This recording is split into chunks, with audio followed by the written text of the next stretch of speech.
some road work. 6440 going west at Clayton Road. That's got the left lane closed there. Also 6440 west at Lindbergh. Some road work there. Stalled vehicle 170 north at I-70 on the left side. And they're also doing road work 6440 west at Spady in the left lane. Hardcore spring across St. Louis. Sunny, windy, and warm going through the afternoon. 82 for the high, 85 the record from 1955. Tonight, a cold front slowly moves in. A lot of clouds around, rain and thunderstorms developing as we get into the night. It's pretty hard to put timing on this, but right now I'm thinking fairly late at night. Some of them could be strong to severe, but that is not for everybody. 52 for the low on Wednesday. Gusty winds, dropping temperatures, rain and thunderstorms around, especially in the morning. The high will be in the morning with 67 degrees about noontime, and then falling to about 48 degrees by late in the afternoon. Wednesday night, clouds, let's call it cold, 34. Thursday, sunny and cool, 56. We'll keep you up to date on the increasing chances of thunderstorms, but not so sure about how much severe weather there is going to be. From the Soliga Heating and Cooling Weather Center, I'm meteorologist Dave Murray on 104.1 FM, KMOX. We've got some clouds right now. It is 80 downtown at the Arch. I'm Michael Calhoun, KMOX News.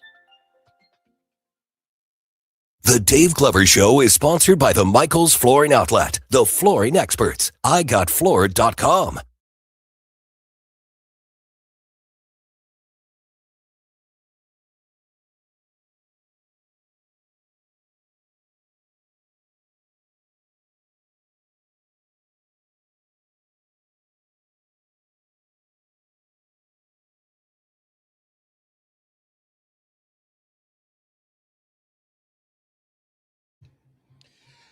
Guys, welcome into Tuesday on DGS.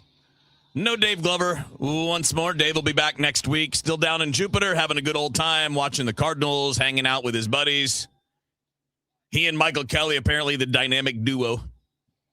Seems like he's having fun. He's not even... I know, he's not even texting. Yeah. He must be having fun. Because he sent us the picture yesterday. And that's pretty much been it, right? Yeah, pretty much. That tells you two things. You're having fun, and then when you're not having fun, you're tired. Because there's a lot. Look, it's a lot even when you're vacationing and visiting down there. First of all, he doesn't play much golf, and playing a full round of golf is definitely going to be tiresome. It's going to wear you out a little bit. But just know that the fun is happening. Dave's having a good vacation. He and his buddy Michael Kelly are hanging out, watching ball games. I'm guessing they're probably at the game today. And those lucky jerks tomorrow night get to go see the Dominican and Venezuela in the World Baseball Classic. And that will be... That's a party. If you guys haven't seen it, Rach, you've seen baseball in Japan. Yeah. How would you describe the atmosphere at the games you went to in Japan compared to what you see here? They just have a lot more like crowd activities, and it's Chants very and songs active the whole time. That's exactly what it is when it comes to a lot of the Caribbean countries. It's the tradition that way, just like it is in Japan. And we're a little more buttoned up in the big leagues, but we're starting to loosen up. But it's something that, and especially, it's down in Miami. So you're going to have a lot of people in from those countries, but who also live in South Florida. It's going to be a crazy crowd. I'm very jealous of Dave getting to go to that. I'm jealous of all of it, but that's the thing I'm most jealous of because I've done the other things. Been to spring training, seen the games. It's great. It's a lot of fun. But I have not been to the WBC in an atmosphere like that. So I'm very jealous. He's got one up on me. It's going to be fun. Someday I'm going to have to try to correct that. Maybe 3 years down the road at the next WBC. So obviously normal business without Dave, except it's without Dave. He'll be here on Monday, but we'll talk to Brad Young today. Buddy Alex Rich from Down the Hall is going to pop in. Tom Ackerman's going to join us from Jupiter again. Dave Murray later on. So we're all over the place as usual and plenty of stuff to do. In fact, I would say, guys, probably more fun than not fun. Yeah. But I think we probably just do what we normally do, the Dave Glover Show tradition, and get the not fun out of the way, just like eating your vegetables first at dinner so you can enjoy your steak and dessert. Because obviously the news from Iran is what it's going to be when you're talking about a war, right? Wars are going to be disruptive. They're going to be awful for the people that are directly impacted by them. And they also have the impact back home that we talked a bit about yesterday with oil prices. And we got caught again yesterday. Not we. the administration got caught again yesterday being in between. In one part of the day, the message is we've destroyed their military. Mm-hmm. They have no Air Force. Their Navy's at the bottom of the sea. And then later in the day, it's they better not do anything to disrupt the oil going through the Strait of Hormuz. Like, well, if you wiped out their military, how are they doing anything? Which is it?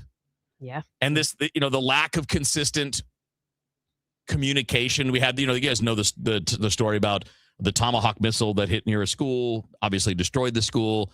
And if it's a Tomahawk missile, it's ours. Right? Iran doesn't have Tomahawk missiles. They're only produced by one company, and they are exclusive to us, with some exceptions, like England, UK has them, Australia, I think the Netherlands, like our allies, right? Our allies have bought them, but they're not there. They're not firing anything off. Right. We're there, and Iran is there, and Iran doesn't have Tomahawks. And yet, the president's out there saying it was them. It wasn't us, it was them. But he doesn't know. And even when he was pressed on it, he was asked a simple question. Well, why are you the only person in your administration saying this? And he said something along the lines of, well, I still don't know enough about it. Well, then why are you talking? I mean, we could make this so much easier. Just get the answers and then tell us, rather than feeling this need to go back and forth. And I don't know, man. Obviously, everything involving this type of military action sucks, right? It sucks for the families of all those people that are serving now overseas. And honestly, it's got to suck for families that don't have people stationed there yet, because they might go. So it sucks for them. Obviously, it sucks for any civilians that get caught in the way that aren't even a part of the fight. And it sucks for all of us because we pay the price at the gas pump. We pay the price in other ways. And we are the third on that list, right? I mean, my gas prices is nowhere near as important as the lives of human beings. And obviously, from our view, the lives of our airmen and soldiers and sailors and all of that.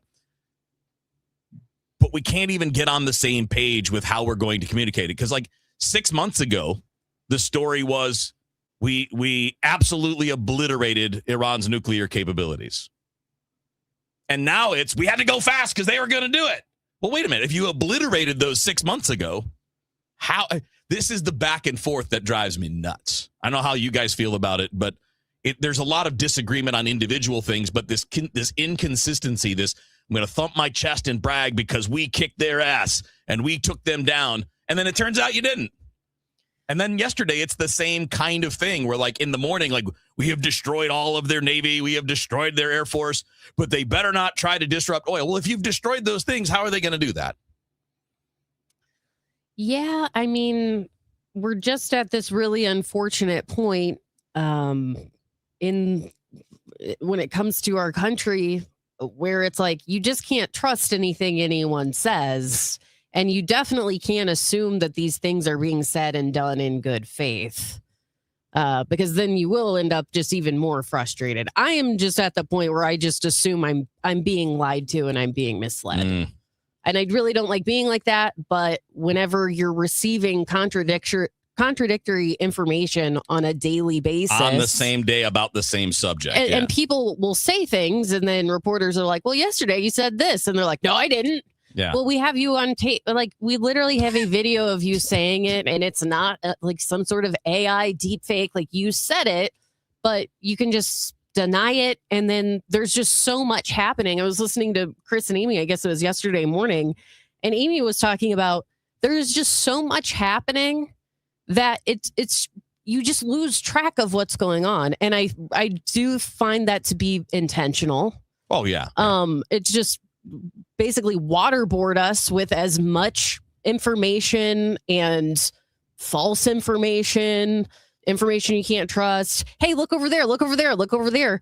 It's impossible to nail things down and really get to the root of what's going on any individual issue, because we're being bombarded constantly with lies and deception.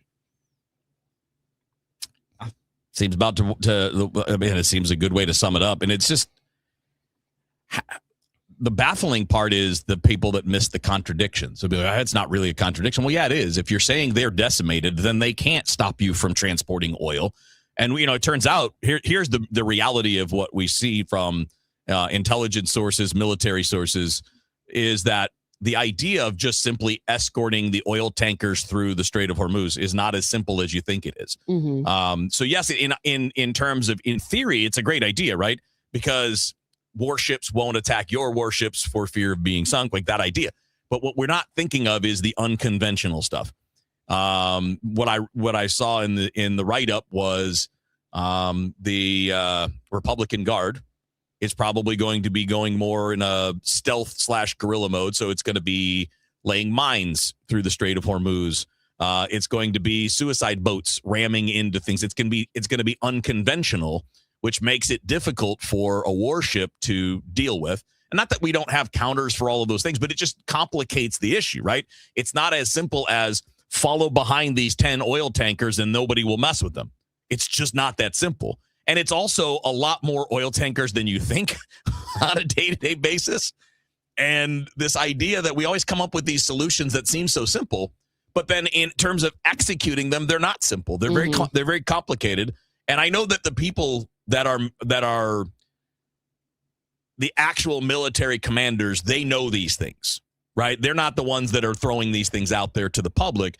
But now we're talking, you got one of the biggest oil producers in the world saying that if this continues, if there's a choke in that area, if it continues, that it could be catastrophic for the world economy.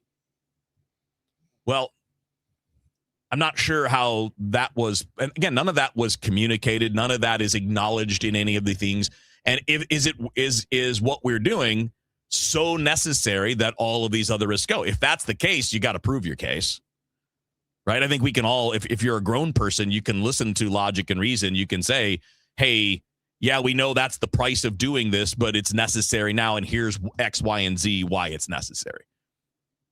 And we don't get that kind of thing. And look, we don't get that kind of direct disclosure very much. And I'd say going back 30 years, at least. I mean, I don't remember anything before that because I just was either too young or just not engaged in it.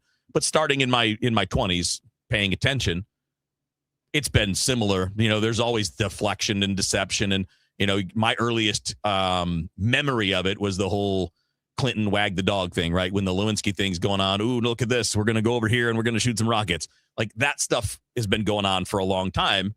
But it's also like important for all of us to understand. We should all understand the consequences for us when an administration of any sort decides to pursue something of this magnitude without bringing Congress into it. Not saying you can't do it legally. That's not the point. The point is we should all be able to understand what it's going to mean and then have the justification that this is worth it. Right? I mean, like as a simple example, we figured out who attacked us on 9/11. We knew that we needed to take out that leadership. There was a plan to do that. It didn't go smoothly and perfectly, but it was pretty understandable what we needed to do and why we needed to do it. And we didn't do it the right way. I think we made a lot of mistakes along the way, including being sidetracked into Iraq. So that's not a defense of the whole thing, but we understood this is the purpose. These are the people that attacked us. This is what we're going to do. We're going to get justice. And in this case, saying these are bad guys isn't just by itself enough of a justification for something of this magnitude. Well, and then you ask questions like, okay, so how much longer do you think this is going to continue? And then we get completely contradictory. Right. Oh, it's almost over. It's almost over. Then, but it could go on for a while. So which one is it? Oh, it's both. Like that is something that was actually said. I know, it's absolutely nuts. And that's why I have to then look at the situation and say, oh, okay, bringing clarity to the American people is by no means a priority. In fact, it feels like the priority is just to confuse us and further knock us off balance. So then you can continue to move however you like.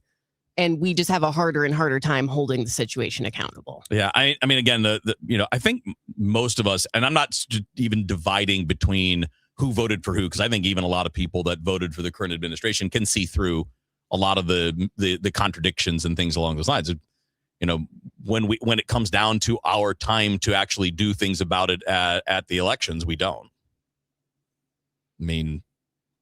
Well, we can yell, we can investigate. I mean, and again, it takes It takes our representatives, our other elected representatives, to assert their own power in their own branch of government to do this. But unfortunately, it's become too much of a team sport and not enough of, hey, you know what? The people really need the truth. They need the answers. They need to know what's going on, and we need to be representing them and not representing our party before we represent our constituents.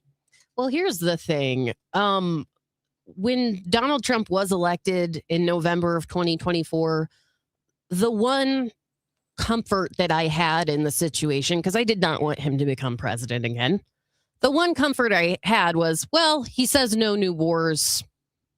At least he's not a war hawk. He's not like going to be out there looking for trouble. Yeah.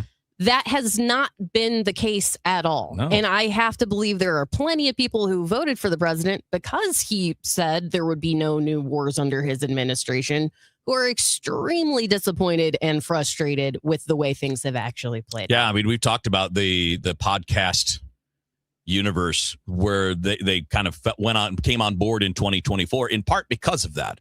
And MTG is one of the people that's kind of a leading critic of you know, that idea that, hey, we wanted no wars. We didn't want international intervention. We wanted release of the Epstein files, and we wanted the swamp drained. And you hear all these promises, and in a campaign, you're told what you want to hear. I mean, this ain't unique to this administration, but you're told what you want to hear, and then what happens after the fact isn't quite what was promised during the campaign season. Mm-hmm.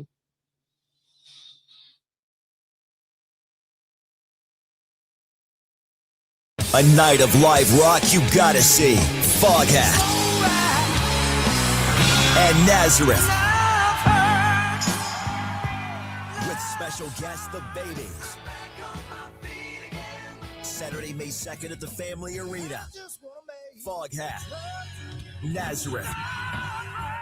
Get tickets now at the Carroll House Furniture box office or Ticketmaster. Don't miss Nazareth and Foghat live. Sawyer Brown. Some girls don't like boys like me.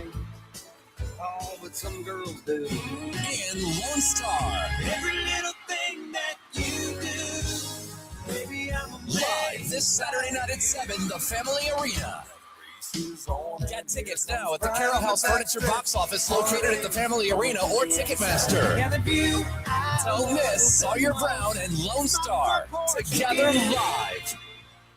$5,000. That's the average amount of money people in the U.S. are now spending on gas in a year. $5,000. That's crazy. If you drive, you have to download Upside, the free app that gives you cash back every time you get gas. That's right. You can earn real cash back with Upside just by buying the gas you're already buying. You can literally start earning cash back today. I use Upside every time I fill up, and I've already made around $200-$300. You're putting gas in your car anyway. Why not get real cash back? If you like free money, download Upside. I'm saving the cash I earn from using Upside to help pay for a vacation later this year. Download the free Upside app now to earn cash back every time you buy gas. Use promo code FRESH to get an extra 35 cents per gallon on your first tank. You can cash out anytime right to your bank, PayPal, or a gift card for Amazon and other brands. Just download the free Upside app and use promo code FRESH for a 35 cents per gallon bonus on your first tank. That's code FRESH for a 35 cents per gallon bonus. Straight Realty has always been an industry leader when it comes to commissions. So it should come as no surprise that the recent Realtor settlement has only empowered us to continue offering our sellers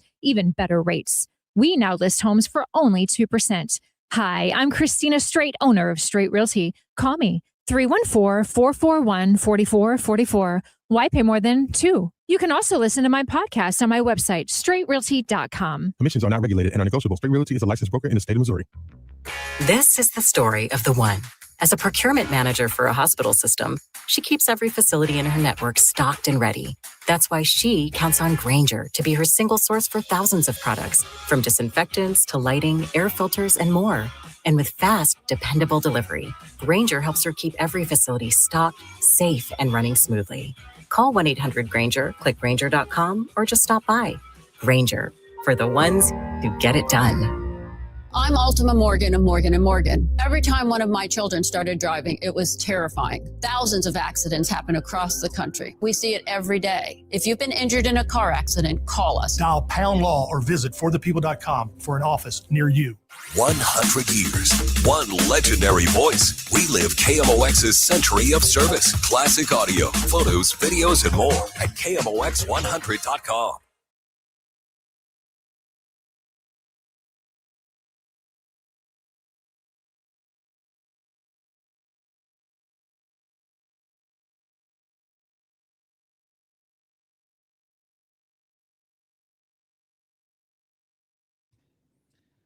All right, it's DGS on a Tuesday. Dave will be back next week. The rest of the crew, we're all here throughout the week. And the three of us with our various guests will see you through to next week. And by the way, as of Thursday, we're only 2 weeks from opening day. Yay. And this Thursday, we will have a little bit of a late start because we got the Cardinals game, I think, at 12:05 or 12:10 in the afternoon on Thursday. So we'll be getting a little bit of a late start here on DGS. You can't even go through Twitter for a couple minutes without seeing stuff about all of this. And I promise we're moving on from all of this in just a little bit. But I think it's important to note problems like the one I saw today, where one reporter was quoting the Energy Secretary, Chris Wright, as saying, hey, the U.S. Navy escorted an oil tanker through the Strait of Hormuz. And then another reporter is saying, from Fox News, Jennifer Griffin from Fox News, said, this is not true. I am told from a well-placed military source, no U.S. military assets have escorted any oil tankers through the Strait of Hormuz yet, despite Energy Secretary Chris Wright's claim to the contrary. What? Why is the Energy Secretary just making crap up? I really don't know. I don't understand the reasoning behind it. Could you all maybe get on the same page? And I get it. The problem is it's a reaction to public reaction, right? Oil prices are up. And then it's like, okay, what can we say to calm this down? Mm-hmm. Well, even if what you're saying to calm this down isn't real, I guess you feel like that's still going to work. How long do you think it's going to last before we find out it ain't real? In this case, it was a matter of minutes. I mean, it was, I want to say, let's see if I can find the tag. Oh no. Yeah. It was like a matter of 15 minutes in time. And that's just for those two tweets. There could have been others that were doing it. And we're just continuing with this silliness of one person in the administration saying something and another one saying something else. And then people who have actual sources in the military being like, no, none of this is happening. What is everybody talking about? Rach, did you want to play your audio? Yeah, I found this video. This is actually back from January. It says, during his run for president, Donald J. Trump repeatedly said he wouldn't start any new wars. Here's a montage from his first 50 campaign stops. So this starts in April of 2023. Let's see what he has to say.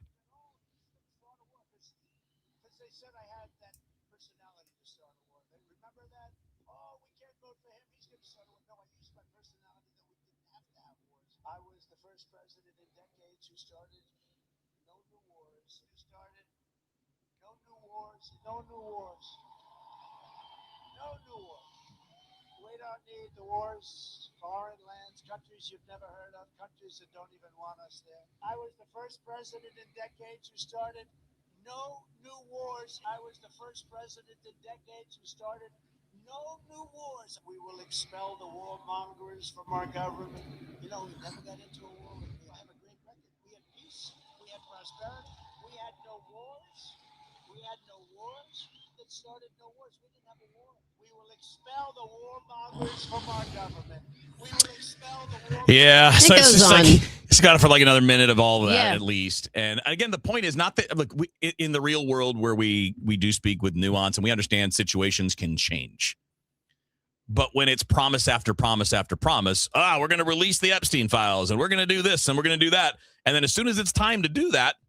I mean, I'm still waiting for the replacement for Obamacare that was supposed to happen day one of his first administration. And when you make nonstop, bold, braggadocious statements about how great you're going to be and what you're going to do, and then you don't do it, you're going to get heat for it. And I would like to think that anybody who voted for him for those reasons would be like, yeah, I'm not really happy about this because I actually wanted him to do this differently.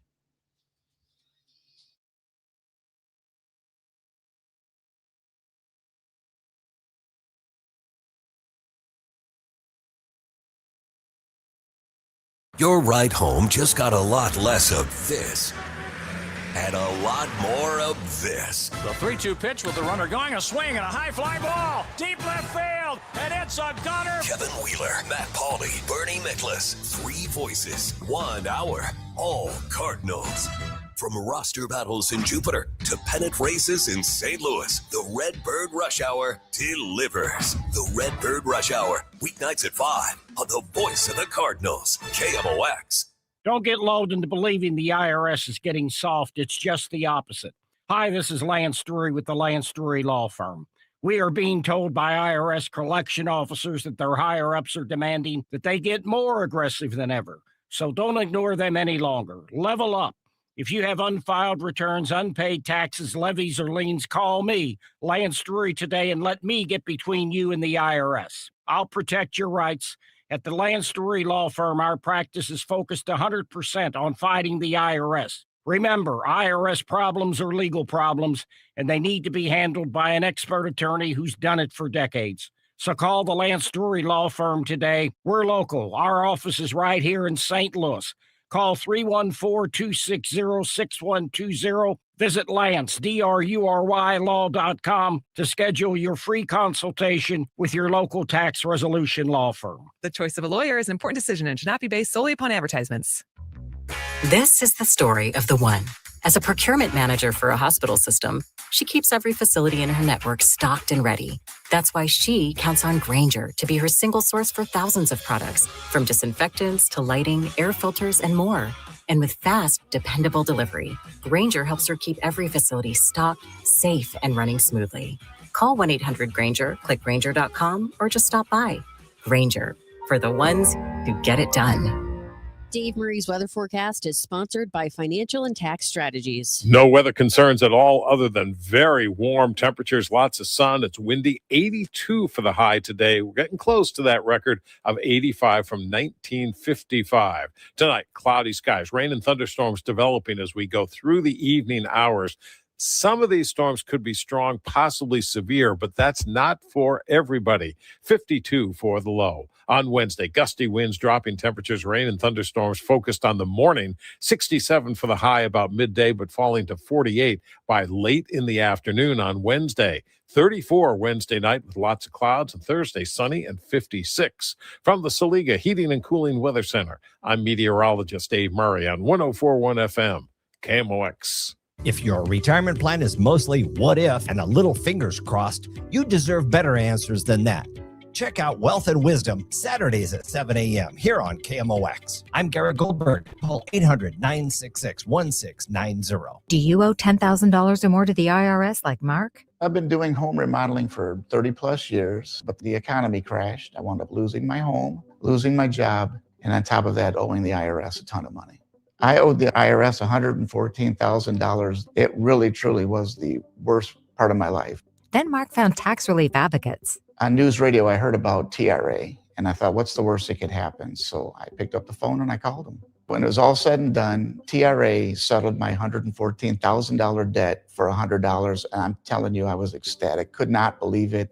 Would recommend TRA to anyone. If you owe 10 or even hundreds of thousands of dollars to the IRS, don't lose hope. Do what Mark did and call TRA for a consultation. But TRA did. They gave me a second chance, and I'm forever grateful. Visit TRA.com or call 800-491-9914. 800-491-9914. That's 800-491-9914.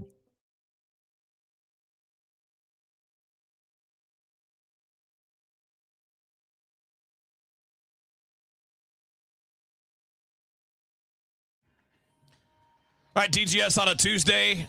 Dave will be back next Monday, and I'm sure we'll get some more tales from the road. They really should have done this like a buddy documentary. You know, Dave and Michael Kelly. Could make a good buddy film out of this, I bet. What do you think, guys? Do you think it would be more like what's the movie in Wine Country where there's the two guys driving around? Sideways. I never watched it. I hate those kind of movies. I do like Giamatti, but I didn't like that. But then there's was it that or is it The Hangover? It's Sideways. Yeah. A Hangover isn't that's not like a trip movie. No, it is a bit of a road trip movie. They're going to Vegas. They're driving the car. Yeah, a little bit of that. The Wolfpack, baby. They're already in Vegas when the movie happens, though. No, in the beginning, they're at their homes and they're talking about going there, and then they all pick each other up and drive together. It's a road trip. There is a car. They Yeah. did get in the You're- car. you're They got right. the No, fancy you're car. right. The father-in-law was like, "Yeah, I trust you, buddy. You can take my fancy ass car." He's got you there, I Andrew. completely forgot about Yeah. the first 4.5 minutes of the movie. It's a little more than that, but you're right. It's not the majority of the movie. Rich, you want to do Razor's Edge? Yeah, I want to talk about Quentin Tarantino. All right. So, disclaimer: I really like Quentin Tarantino's films. I can separate those films from what we're about to talk about. Oh, no. So, Rosanna Arquette is an actress. She was in Pulp Fiction, but she recently was talking about Quentin Tarantino on like a podcast or something, and she basically said like, "Look, Pulp Fiction is iconic. It's a great film on a lot of levels, but personally, I am over the use of the N-word. I hate it. I just cannot stand that Tarantino has been given a hall pass. It's not art. It's just racist and creepy." So that, that's her feeling on the matter. Is she talking about his regular day-to-day language, like on set, or is he talking about his scripts? I think she's talking about the fact that he kind of uses any opportunity he can to say that word. I get you. I get it. Whether it's him, whether it's the characters in the films that he makes, he likes throwing that word around, which is a little odd for a white director to do. I mean, I think it's the kind of thing you should expect criticism if you're doing that all the time. And if I'm not mistaken, in Pulp Fiction, his character is using that word a lot. Oh, no. Oh, yeah. Yeah. Stop. No, character does, yeah. Again, this is like a self-insert of him. Yeah, I mean, it's no one's decision but Quentin Tarantino's for that character to use the word as much as he did. So she comes out and she says it. It picks up a couple of headlines the other day. It's to be expected. It's like a juicy thing to say about someone you've worked with in the past. Quentin Tarantino, though, comes out and instead of like addressing what makes him make those decisions or defending the choice artistically, this is what he comes out and says. He says, "Rosanna, I hope the publicity you're getting from 132 different media outlets writing your name and printing your picture was worth disrespecting me and a film I remember quite clearly you were thrilled to be a part of. But after I gave you a job and you took the money to trash it for what I suspect is very cynical reasons shows a decided lack of class, no less honor." And I just find that very funny because it's like, okay, so you're not really disagreeing with her opinion at all. You're not defending your choice to use the word repeatedly and maybe saying like, yeah, maybe it is weird. Let me think about this. And you're not coming out and saying like, I would do it again. I'll do it 45 more times. You're instead making this about like, well, you took the money, so you should never criticize me. Well, it's been like 25 years since that movie came out, maybe longer. I don't even know when I'm Pulp guessing Fiction she came didn't out. get paid that much for the role she had either. Well, yeah, that's the thing. Like, she's never allowed to have It's an not like- opinion because right. you cast her in a film that came out 30 years ago or however long it's been. Yeah. I don't know. It's always funny to see someone like get caught up in something like this and then to just make what seems like the worst possible decision in addressing it. Like, in my opinion, it would have been better to just not address it. But to come out and be like, well, you took the money, so you should never criticize me. Like, okay, I don't think that's doing what you think it's doing. Yeah. All it's doing is showing like how entitled you are. You feel like since you gave her an opportunity a long time ago, she's not allowed to have an opinion. You don't even want to like come out and defend yourself. Your only defense is, well, you shouldn't even be criticizing me in the first place. Yeah. I mean, I'm not going to put too much into her criticism because let's be real. As you point out, it's been a long time. And I haven't heard other people accuse him of this. And he's had a lot of famous actors with a lot of power in his movies. Doesn't mean that it's not happening. Doesn't mean she's wrong. I'm just not going to immediately say, oh, yeah, she's right. But at the same time, you could respond in a way that includes a denial. That's an incorrect take. And, you know, it's the characters in the movies and all that stuff. And it's trying to be real for those characters. And I mean, there are plenty of ways you can BS your way around it that include a denial as opposed to just attacking the person, right? I mean, like if you're going to deny something, then just deny it. Don't just go attack the accuser. Yeah. I mean, it's one thing to say to them, you have this wrong. Here's why. And Right, it's but another thing to come back and say, hey, You're not just allowed shut to up. criticize Just me. shut up. You're stupid. Right? Yeah. Like that's not a defense. So yeah, I'm not a big fan of Hannah. Of course, he did that same thing. Who was the actor that he ripped the other couple weeks ago? Paul Dano. Like this guy who's actually really good, and he's played some creepy characters, and that's kind of what his thing has been. But he's really good, and he's doing well. He's in big movies. He gets big roles, and you're sitting here talking about how he's trash. So I mean, just Quentin's not I'm not sure he's the most consistent thinker in the world. So, Wheels, I want to address, you said like you've never heard anyone else coming at him for this. Like I haven't heard it from like Sam Jackson, Travolta, like the people that have been the big Bruce Willis, because there are a lot, like his movies have a lot of big people. I'm not saying it hasn't come out. I'm just saying I haven't heard the big people come at him. So Spike Lee, the director, Well, Spike that's a big Lee, person. this is what he had to say after Quentin Tarantino's 1997 movie Jackie Brown. He said at the time, I have a definite problem with Quentin Tarantino's excessive use of the N-word. And let the record state, I never said he cannot use that word. I've used that word in most of my films, but I think something is wrong with him. Okay. I mean, that adds to it a little bit. I think so. Well, I think could we agree there is something wrong with him? Yeah, I mean, there is something wrong with Tarantino. He's a weird guy. He is a weird guy. And a lot of that weirdness contributes to, like I said, I enjoy many of his films. I have had those thoughts too while watching, like Pulp Fiction, for instance. I remember being weirded out and just being like, yeah, look, I know this came out a long time ago, but this is quite a choice. Yeah. At the time, it was not nearly as uncommon as it would seem now, right? Like that movie at that time did not stick out as much. I'm not defending it in any way, shape, or form, but at that time, a lot of the music was going that way. A lot of pop culture was going in that way, and there was a lot of debate about it. Like it wasn't just an okay, this is fine. There was a lot of debate about it. I think now that overzealous use of it in that setting would probably get a little bit more notice. Yeah, and I'm like completely open to Tarantino coming out and saying something like, yeah, you know what? In 1994, I was throwing it around a lot. I wouldn't make those choices now. But again, as you pointed out too, Wheels, that's not what was said. All that is said was like, how dare you criticize me? You're not allowed to criticize me because I gave you an opportunity 32 years ago. Yeah. My goodness. And I do think I don't know. I'm not going to do this on the fly because it's really hard to kind of look these things up. But I do think there have been cases where like Sam Jackson has said, look, it's just a movie, man. It's part of the script. And I don't have any issues with Tarantino. But the fact that the core issue of it is, all right, there's a debate about it. There are people that don't like it. There are people that are fine with it. Okay, that's pretty much a normal issue. But when you are presented with a criticism and your response is, shut up, you're stupid, as opposed to, no, that's not what this is. This is what it is. Makes you look bad. Well, yeah. And I tend to, the way you just laid that out was so great, Wheels, because I feel like if there was some sort of like secret, amazing, creative decision behind using the word over and over again, wouldn't it just be easier to say that and explain that? Mm. But it seems like there is no reason. It seemed like just a thing that he wanted to do. And again, like that's okay. Just don't be shocked if people think it's weird. If you're doing something that's weird, why are you like acting like it's the craziest thing in the world for someone else to comment on the fact that it's weird? Yeah. So, yeah. Anyhow.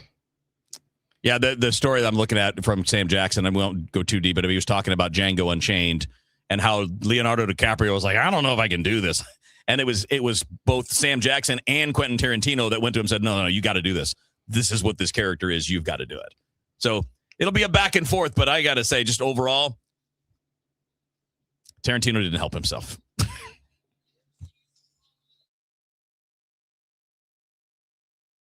Hi, it's Debbie Monterey with Gloria Liu, your home sold guaranteed realty. Welcome back, Gloria. For years now, you've been on KMOX helping families plan their next big move with your guaranteed sold program. For those planning to sell their home this year, what's your best advice? Thank you. My advice is simple. Do your homework before listing your home. Our market is stabilizing, inventory is tightening and moving fast. In other words, the realtor you choose to sell your home really matters. That's why my sellers love my guaranteed sale program. I guarantee to sell your home at your agreed upon price and time frame, or I will buy it myself. I have thousands of buyers in my buyers in waiting database, so your home may already been sold before it's ever hit the market. Higher demand, more competition, and more money for your home. Friends, if you want a realtor who will guarantee results, call the one I trust, Gloria Liu, at 314-325-6888. That's 314-325-6888, or visit GloriaHasTheBuyers.com. Gloria and seller must agree on price and possession date. Every spring brings promises, and every spring delivers surprises.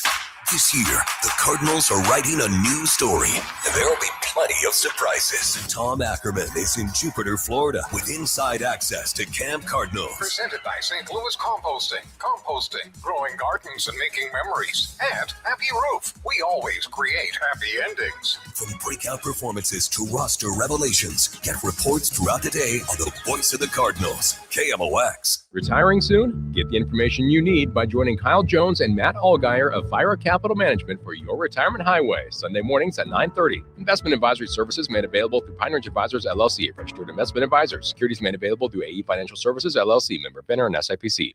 For 100 years, KMOX has been a part of St. Louis. Now, those moments live on, preserved, remastered, and ready to be heard again. Discover KMOX from the Archives, a podcast featuring classic audio from a century of service. Sponsored by Overhead Door Company of St. Louis, the genuine, the original. The KMOX from the Archives podcast, available now at KMOX100.com or wherever you get your podcasts. You know, here in St. Louis, word of mouth still matters, and I'm pretty careful about who I recommend, especially when it comes to something as personal as estate planning. I'm Tom Ackerman. My family has been working with the Laderman Law Firm for over 20 years now, and the reason is simple. They don't just create documents and send you on your way. They help make sure your plan works. Because let's be honest, life changes. Family needs and circumstances change. Laws change. But most estate plans don't change over time as needs, circumstances, and laws change. They're outdated, sitting in a drawer. People assume they're fine, and their plan will work when they need it to work. At the Laderman Law Firm, it's not a one-time transaction. It's an ongoing process. They build a plan to protect your family and your assets, and then for a fixed annual fee, they help keep it up to date as both your life and assets change. Check out the Laderman Law Firm at LadermanLaw.com or give them a call at 314-514-9100. The choice of a lawyer is an important decision and should not be based solely on advertisements. Attention St. Louis sports enthusiasts. On March 24th, the Blues and Cardinals join forces for a night of STL sports fandom. It's Cardinals night. Immerse yourself in the ultimate celebration of our city's passion for sports when the Blues take on the Washington Capitals and Enterprise Center. Theme night buyers will take home an exclusive Blues and Cardinals co-branded quarter zip, perfect for showing your support for both teams. Get your tickets now at stlouisblues.com/promotions.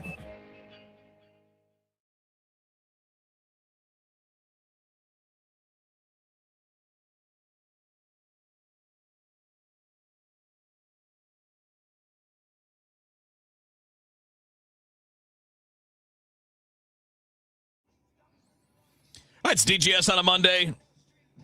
Dave is out. He's down in Jupiter, just doing the Jupiter, Florida spring training thing, having a good time. We'll look forward to getting him back next week. We have a Cardinals game that'll be taking up the beginning of this show on Thursday, but then we'll come on after that, probably between 3 and 3:30 on Thursday to get things rolling. Tom Ackerman's going to join us at 4 o'clock today. Brad Young will join us here at the top of the hour after the 2 o'clock news. We also have Dave Murray later on, so pretty much a normal Tuesday on DGS. All right, so guys, I got a question for you that I don't know why today hit me this way, but I did the soda fountain dance. Stopped at my QT on the way to get my Diet Dew. Do you guys ever think that as you're going through that process, like you put in the ice, you're filling the drink, and you got to wait like 4 different times to get the foam to come down so you can fill it up and do it? Like I'm sitting there watching it today, and there's like 4 other people in front of me, and we're all doing the same thing. Wait. I just find this to be such a bizarre thing. Like we have this little routine, this little ritual where you like get your cup, get your ice, get your drink, but there's no way to do it without that little extra like waiting at the end for the foam to come down, and then you're going to get that little bit more. Because I know this. I'm not taking 3/4 of a drink. I'm getting my money's worth. Yeah. But everybody's doing it, and I know you should. I know we should. It's smart, but it's just like, I don't know. It struck me today as being very weird. The worst part about it is as a grown-up, you're just like... And this is obviously this is like a me flaw. But like when I'm up there, I'm like reclaiming my time. Right? Like this is my time. This belongs to me, and no one may infringe upon it. And when I'm behind somebody, I'm like, oh my God, could you be going any slower? You're so right. And it's the same way when nobody else does that. Nobody else does the finger in the bubbles, right? You do that? Yeah, I'll do that. Yeah, it's that's the polite thing to do. Oh. Speed things up a little bit. No, you're right. It does a little bit. Oh, now. I guess I know the answer to this question, but I'll ask it anyway. I am a big monster who gets 5 sodas a day. I was going to say, am I the only one who, if there's a line over there, I just go, I don't need one. No, I'm waiting. Yeah. I came in there for that reason. Like this is all I stopped for today at QT was this. My entire mental state depends on whether or not I can get a large soda in a styrofoam cup. See, all right. If I leave there without a soda, I just might go missing. You guys know I'll have a soda from time to time. Yeah. But and maybe you're watching the stream now saying, Rachel, in the past few days, you've had several QT cups. I was getting the lemon lime Gatorade fountain drink, which was really nice because I am not feeling well. However, if I go in and sorry, I'm getting a coughing fit. If I go in and I get my Coke Zero with my little bit of cherry in the big queue, I enjoy it until I get to about the bottom third, and then I just start to feel it gets watery. Yucky. It gets a little weird, and I'm like, what am I doing? This you gotta is drink so it much fast. soda. Yeah. Can we pet trick. the high horse you're riding around on, or is I'm that just just sharing is how that I just for feel. you? I'm just sharing how I feel. No, it's if I'm Rosanna Arquette. Look, I'm not saying I'm right, but I am saying I'm allowed an opinion. Got go to sleep said, bro, no fingers in the bubbles in public, only at home. Oh, grow up. Why? It doesn't matter. I'm kind of with him on that one. Like I would not do that at the fountain, but I do it at home I'm not all the time. pouring it back up into the tap. Right. No one else is dealing with it this. belongs to me. It's less about that. It's just more like you're out and you're touching things, and I'm going to put that finger in the drink. Oh, that's fine. Yeah, I'm with you. It's not a freak out thing. On your jeans, but Who I don't ever do it when I'm in line at a fast food place or at a gas station or whatever. But I do it at home all the time. I do it because I feel the eyes of the other people burning into the back of my skull. you gotta kind of diffuse the pressure. And I am my only concern is moving as fast as possible. Yeah, it is a weird thing, but I don't, in a lot of ways, when there's a line, I feel like, okay, like when I'm at the drive-thru, there are people that it's like, are you serious? How does it take you this long? How does it take you this long to make your order? And then when they get up to the window, they get this tiny little mini bag and a drink. Like literally they ordered nothing, but it took them forever to get through ordering nothing. I feel that way about the drive-thru a lot. I might feel that way a little bit about being in line and the person that's like going through the whole menu and like, what's the fish sandwich like? And then, all right, what about the chicken? And like, okay, it's a fast food place, man. It's going to be a chicken sandwich or a fish sandwich or a burger. It's not going to be crazy. But at the fountain, I never feel like the person in front of me is going too slow. And I don't know why, but because it feels like it's the normal right thing that, hey, look, you got to get those last 3 shots. Yeah. Because if you don't, you're not getting a full cup. And I can respect that. Okay. Question. You're just about filled up. Yeah. There are 1 or 2 people behind you at least. Uh-huh. You're just about filled up and you hit the carbonation pocket where suddenly you've got an enormous overflow of bubbles. And you know that it's going to be a vastly inferior soda at that point because you've got that huge influx of water and carbonation and nothing else. Are you dumping and starting over? Yes. Okay. It depends on where I am in the filling process.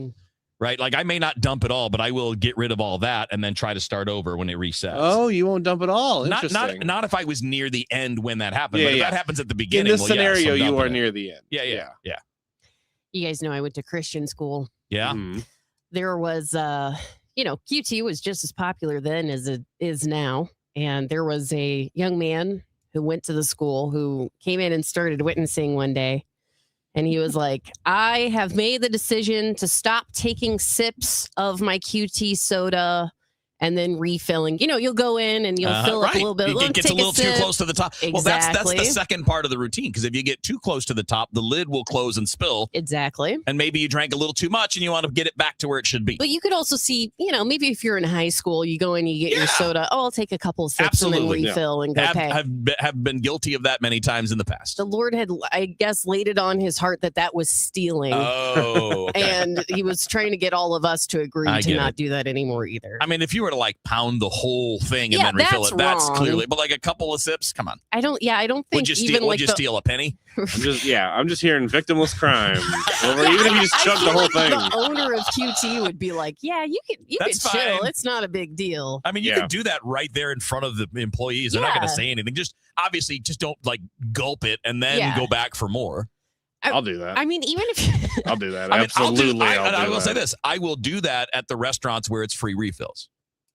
100%. Of course. Sure. But that's free refills. I'm not breaking any rules. I feel comfortable One thing with that. I've never been able to do is because this is stealing, but the deception of asking for a water cup and then filling it up with soda. Yeah, I know. And I would sometimes be having a meal, like in high school with someone doing that. And I would be like, they're going to find out. The cops are going to be here any moment. We're all going to juvie. Have you guys ever dined and dashed? No. It's stealing. Yeah, me neither. That's awful, Andrew. You know, the server probably had to pay for it themselves. First of all, no, I don't think that's how it works. Second of all, I think it might be. I only did it like 3 or 4 times in high school. Only 3 or 4 times? Yeah, I thought it made me only cool. robbed restaurants 3 or 4 times. Okay, robbed restaurants. All right. You're stealing. I didn't pay for my $4 whatever steak burger, whatever it's Steak and Shake. See, I want to see Andrew have a conversation with the young man who wanted to get us all to stop taking sips. I want to see how that would go. The different trains of logic colliding. I mean, in high school, I would have like dumped his books or something. I would have called him a nerd. Then I would have taken him to Steak and Shake and forced him to leave without paying. Man, Andrew, you were walking the razor's edge of going down the dark side. Well, I mean, I knew I wasn't gonna like do actually bad things. I didn't feel awful about running out on Steak and Shake a couple times. All right. Sure.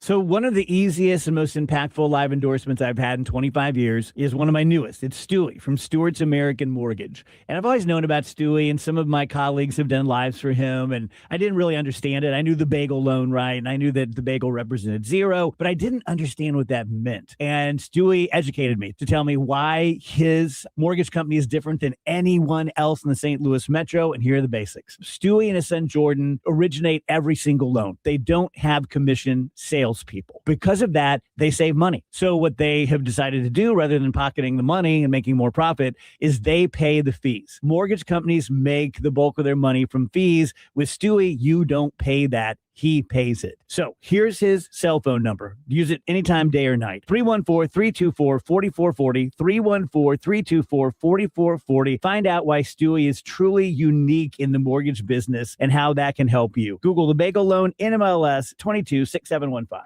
Conservative outsider Jeannie Evans for U.S. Senate. Evans is a proven fighter and the only candidate for U.S. Senate with guts and know-how to get the job done. As an attorney, she took on China and corporate criminals. Jeannie Evans won billions for working families. As senator, Evans will fight and win for you. She'll work to cut taxes and lower the cost of living. Evans believes that keeping Illinois safe will take more than just wishful thinking. It takes courage, and Jeannie Evans has the record to prove it. Evans will always be tough on crime. She'll hold China accountable for trafficking fentanyl and stealing our personal data.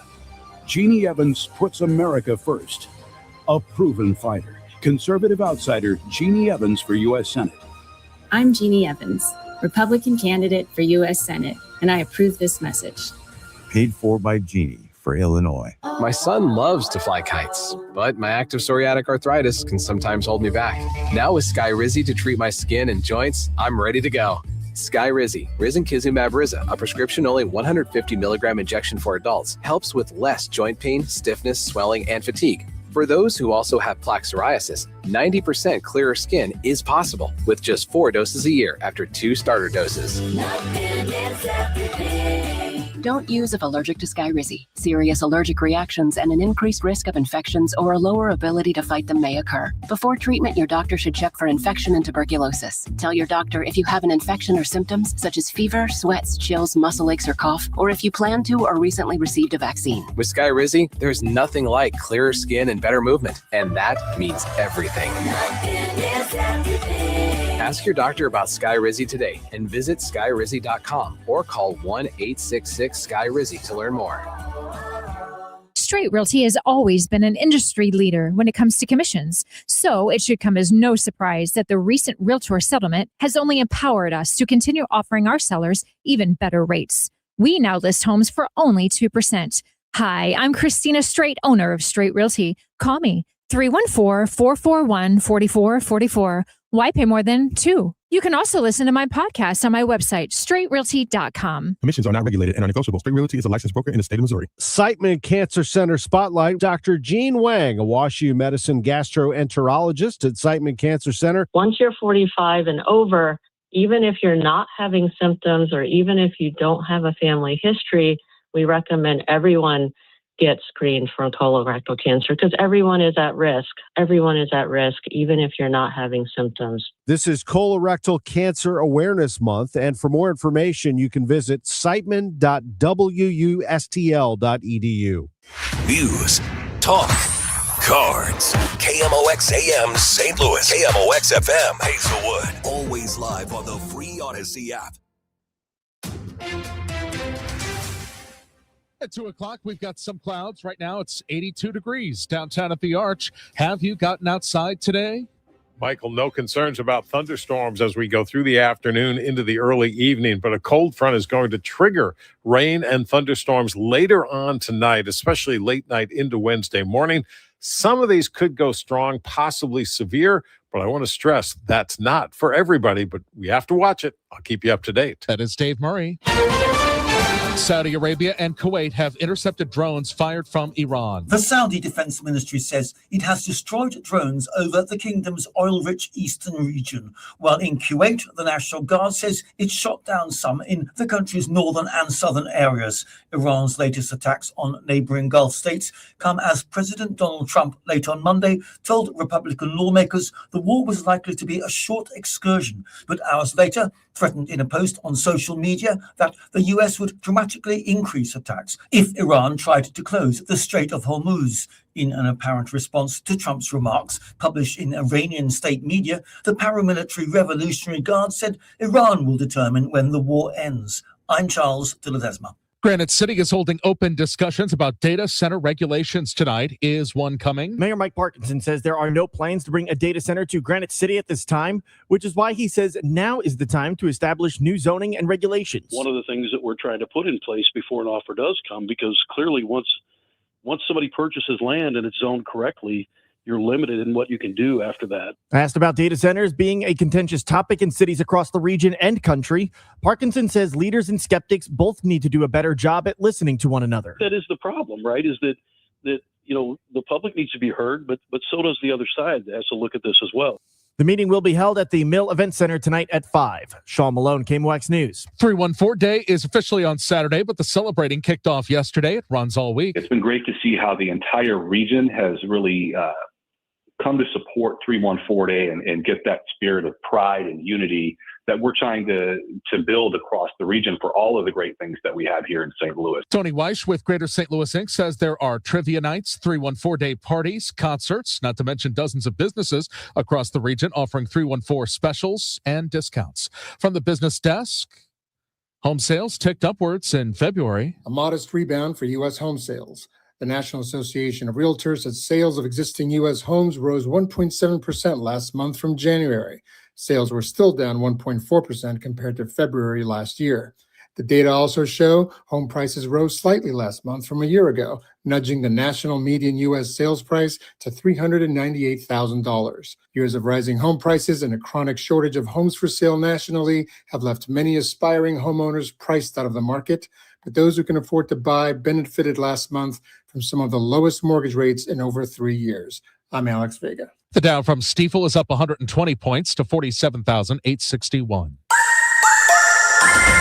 No weather concerns at all other than very warm temperatures, lots of sun. It's windy, 82 for the high today. We're getting close to that record of 85 from 1955. Tonight, cloudy skies, rain and thunderstorms developing as we go through the evening hours.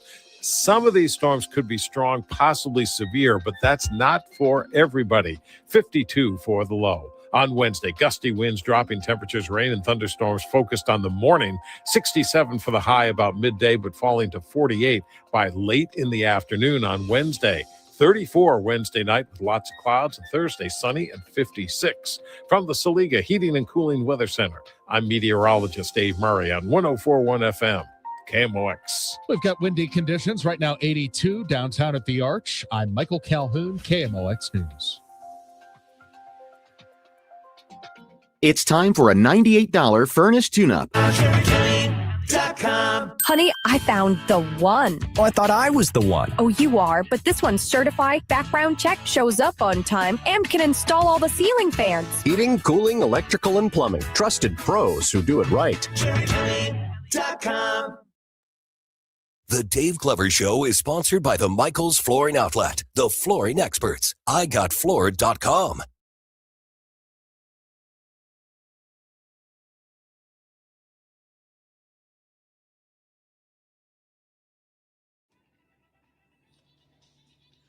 All right, it's DGS on a Tuesday. Dave on vacation this week. He's down in Jupiter doing the spring training thing with his buddy Michael Kelly. And of course, Tom Ackerman's down there and Claves and Ricky and the gang, and they're all hanging out just doing cool Jupiter, Florida stuff.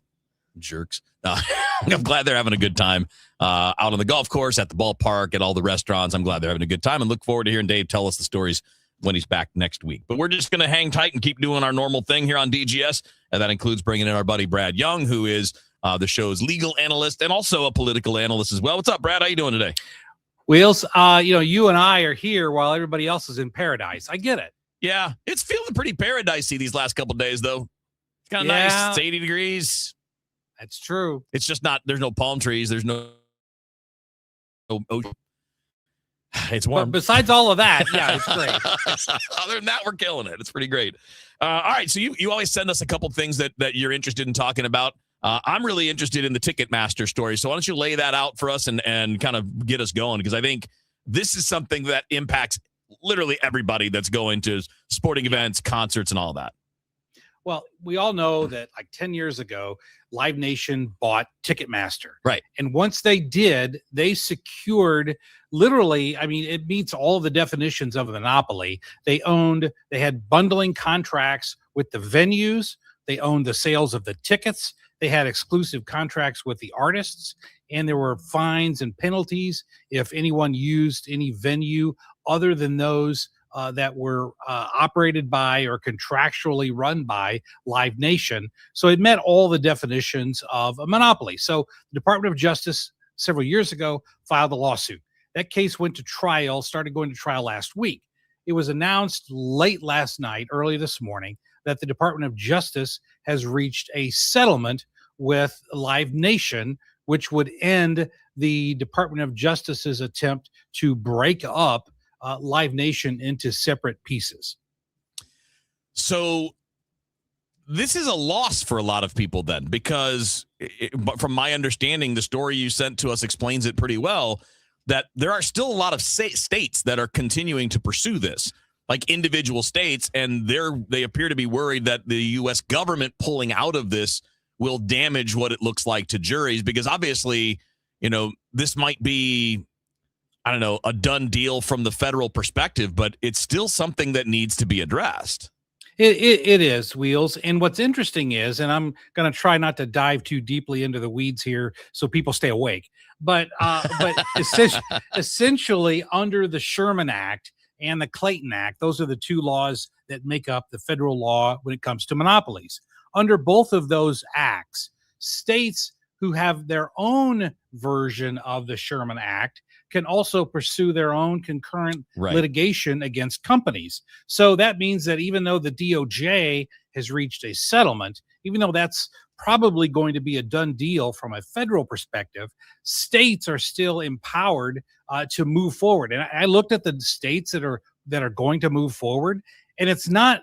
And I always love pointing these things out because all too often we think it's red versus blue. It's right versus left. It's Democrat versus Republican. But if you look at the states that are going to continue on, Tennessee, which is about as red as it gets, and also New York and Illinois, blue as it gets. You've got other states that Ohio's are red on and this. blue. Ohio, right? So this is not a right versus left issue, and at least in my mind, it's an issue of when you have a monopoly. If I owned every part of the production of light bulbs, I owned the plants that made the physical minerals that go into light bulbs, I own the glass blowing plants, and I own the distribution.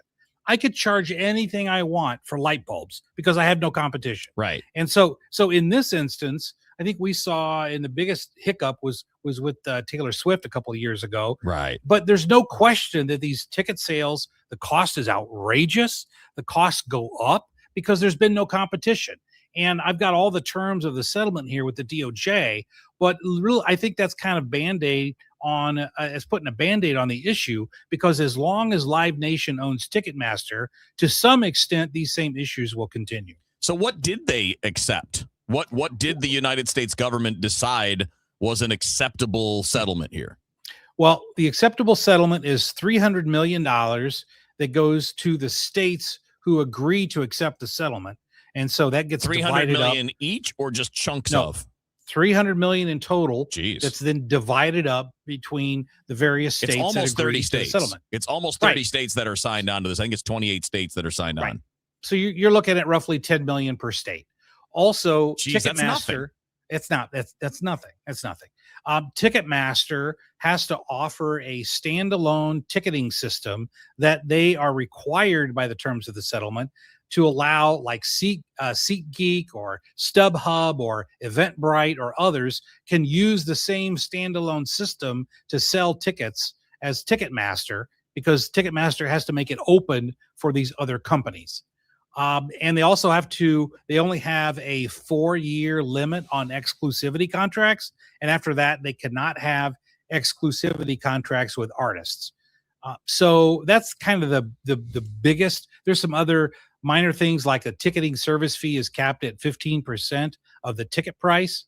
That's one thing that would really lower prices, because oftentimes those fees were much, much higher than 15%. So there is benefit here for the consumer. I don't want to walk away from that. There is definitely a benefit in this settlement for the consumer. I just think that by charging them money and making some changes around the edges of the problem doesn't get away from the fact that Ticketmaster Live Nation is still essentially a monopoly. So, political hat now from legal hat, Brad. Why would they do this? Why would the Department of Justice cut them such a sweetheart deal when their partners in this, these 28 other states, are not okay with it? In fact, in the story you sent us, the judge wasn't okay with it. The judge said it was horribly inadequate. Right. And so I don't see how this is a good settlement. I see two possible reasons or answers to your question, Wheels. First is legal based, and the second is conspiratorial. Okay.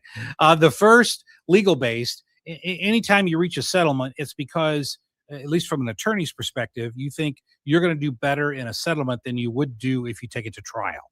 So perhaps the attorneys thought, we're not going to be able to prove that they are a complete monopoly. And so let's cut our losses and get the best deal we can. Right. Secondly, the conspiratorial is that the current administration said, well, we favor big companies and we don't want to bust up a big company. Now, I have no information on that. Right, I have no right. inside knowledge, but those are the two explanations that I can come up with. Fair enough. I don't know that either of them are great, but they are what they are.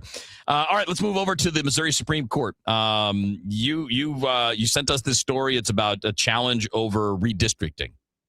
Right. Now, traditionally, historically, redistricting has always happened once every 10 years after the United States Census. That's by habit and by practice.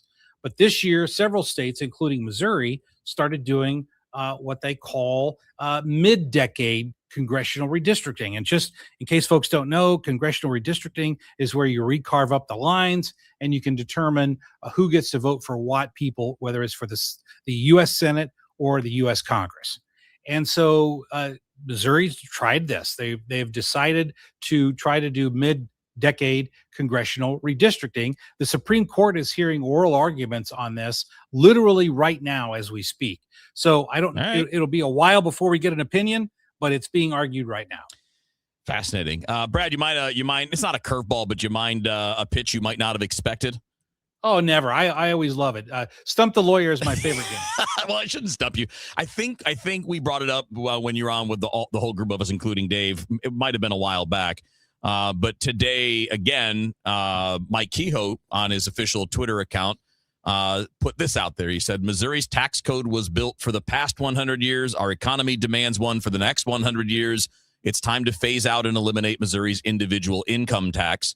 And A, just your general reaction to the idea, and B, any idea how we cover those lost revenues, and what's the end game to doing this? Yeah. None of us are going to complain if we don't have to pay quote unquote income tax, but that revenue is going to have to be found somewhere, which means we're going to pay for it another way, right? True. Let me answer your second question first. Okay. And that is that how you replace the income, because if Missouri does away with the state income tax, that's a very, very large portion of all state revenues. So we just saw recently that Missouri was running a deficit, and you think, well, we're not bringing enough money. How do we solve this problem? Oh, let's eliminate our major revenue source. Okay. I mean, from that perspective, it doesn't seem very wise. You know, I'm in bankruptcy. What should I do? Oh, I should go spend more money. So, but what the state has proposed in this plan is to supplant the income tax with a higher state sales tax. So at that point, everything that you buy in the state of Missouri, the price would go up, whether that's gasoline, food, concert tickets, anything is going to go up, would go up under this plan in order to bring in revenue to compensate for the loss of the income tax revenue. So why bother? I mean, you're going to be taking the same amount of money probably, because barring significant budget cuts, you're taking the same amount of money from the same group of people, the people who live in the state of Missouri. Because to me, the only people that benefit from what you described are the wealthy people. Well, let me put it this way. The average person is going to get that, not going to have that income tax, but you're going to pay at least as much on every other thing that you buy. Correct. So what's the point unless we're just serving the special interest of people that are incredibly wealthy? The point is this, and I don't necessarily agree with this, but let me give you the non-spin point. Okay. If you look at this concept of enterprise zones, for example, if we turn the city of St. Louis into an enterprise zone where taxes are not paid on money that you make in the city of St. Louis, people would flock there under this theory. And it could revitalize the city of St. Louis because entrepreneurs would have a financial incentive to locate their businesses in the city in order to grow their businesses tax-free. That's the same idea that they're wanting to do with the state of Missouri, that you'll have entrepreneurs or business owners will want to move to Missouri because of the no income tax. And therefore, if they move their businesses here, more people have jobs, more ancillary companies can provide goods and services, and it grows the overall economy. Here's the problem with that theory. Kansas has done that, and it hasn't and it hasn't produced any tangible benefits. Right. And they did it how long ago? It was a good while ago, right? Like 10 years ago? Yeah, I thought it was closer to 5. It was right 5. before Okay. COVID. Okay. It was maybe right before COVID, so it could have been 6. But it really hasn't shown, at least not the data that I've seen, it hasn't shown that it's grown the state of Kansas in any significant way, more than it would have grown if you did nothing. So those are the two sides of the coin. Yeah, and it's fascinating to me because I know a lot of states have it this way, right? And the big one that we hear the comp to is Tennessee.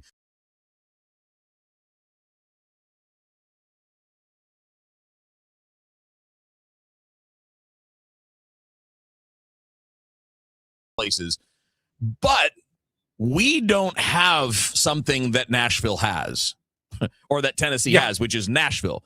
We don't have a booming music scene. We don't have a booming creative area that's one of the fastest growing cities in the eastern part of the country. And we need to me, it just seems to make more sense to have those things kind of lined up first before we start. And again, I think you're right in the long term. In a perfect world, that's how it would work. But as you pointed out, Kansas shows that it's not always a perfect world. Right. So I think it's like in so many things, Wheels, instead of having an all or nothing, either we have all income tax or no income tax. Why don't you set up no income tax enterprise zones in the most depressed areas so you get the benefit of having people locate and relocate into those areas, like the city of St. Louis, like North St. Louis in particular, but you don't do it for the entire state so that you don't rock the state's budget. At least from that perspective, you would kind of get the best of both worlds if you could make that middle ground case legally. Yeah, and it's just a fascinating thing, too, because I need to do more work on this and look into some research on kind of like what percentage of people's income they actually spend based on their income level, right? So what percentage of your income do you actually spend when you're at 50,000, 100,000 versus $1 million or 10 million or whatever?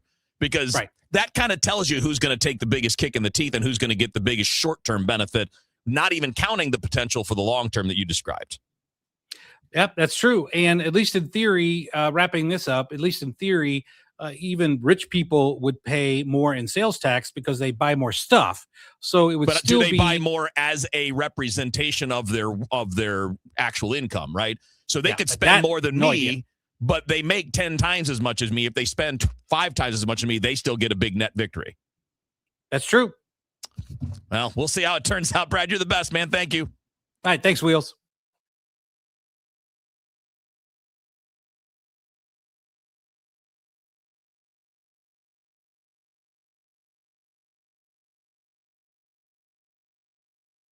New tax resolution firms are popping up every day with high-paid celebrity endorsers, advertising ridiculous claims in their TV ads. That's why they have the tiny, unreadable disclaimers at the bottom of the screen. Hi, this is Lance Drury with the Lance Drury Law Firm. Our ads never have those ridiculous, fast-talking, tiny disclaimers at the end because, simply put, there are no guarantees when it comes to the IRS and wiping out tax bills. And we don't make promises we can't keep. Of course, there are ways the Lance Drury Law Firm can help resolve your tax debt, but no company can guarantee it will eliminate it.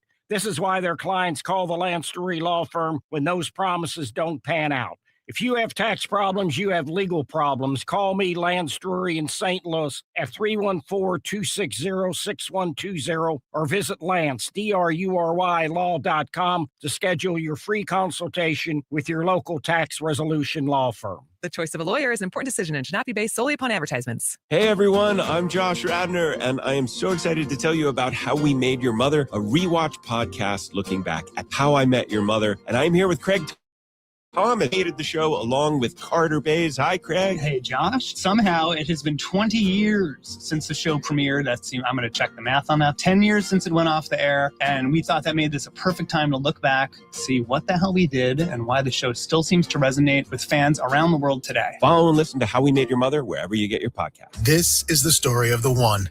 As a maintenance tech at a university, he knows ordering from multiple suppliers takes time away from keeping their arena up and running. That's why he counts on Grainger to get everything he needs, from lighting and HVAC parts to plumbing supplies, all in one place. And with fast, dependable delivery, he's stocked and ready for the next tip-off. Call 1-800-GRAINGER, click Grainger.com, or just stop by. Grainger, for the ones who get it done.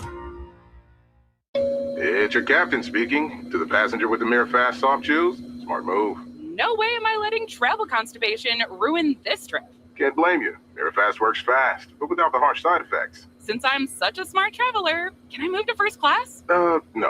Close the curtain, girl. From the makers of Miralax, new Mirafast soft chews work naturally with your body in as little as 30 minutes to give you a comfortable go on the go. Find Mirafast today at your local retailer. Use as directed for occasional constipation. Contains magnesium hydroxide. Get the last roof you'll ever need with Steel Roofing from Menards. Steel Roofing provides your home with the best protection from wind, hail, and fire. Choose from 20 inches to enhance your home's appearance. Available in cut-to-length panels that cover a large area for a fast installation. Shop our selection of roofing products today. Plus, check out our weekly flyer on Menards.com for all the great deals happening this week.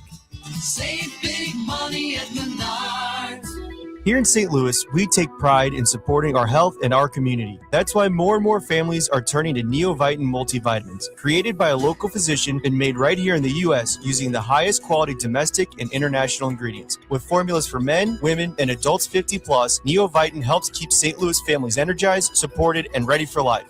Find Neovitin at your local Dierbergs, Schnucks, and online at neovitin.com. Neovitin. Trusted nutrition from St. Louis for St. Louis. This is Megan Lynch. 250 doctors go to Ophthalmology Associates. That's why I trust them. Ophthalmology Associates, 314-966-5000 or youridoc.com. Want to build income without a second job? Learn how real estate investing can help you create extra income one step at a time with Lifestyles Unlimited. Text radio to 88007. That's RADIO to 88007. Presented by Lifestyles Unlimited.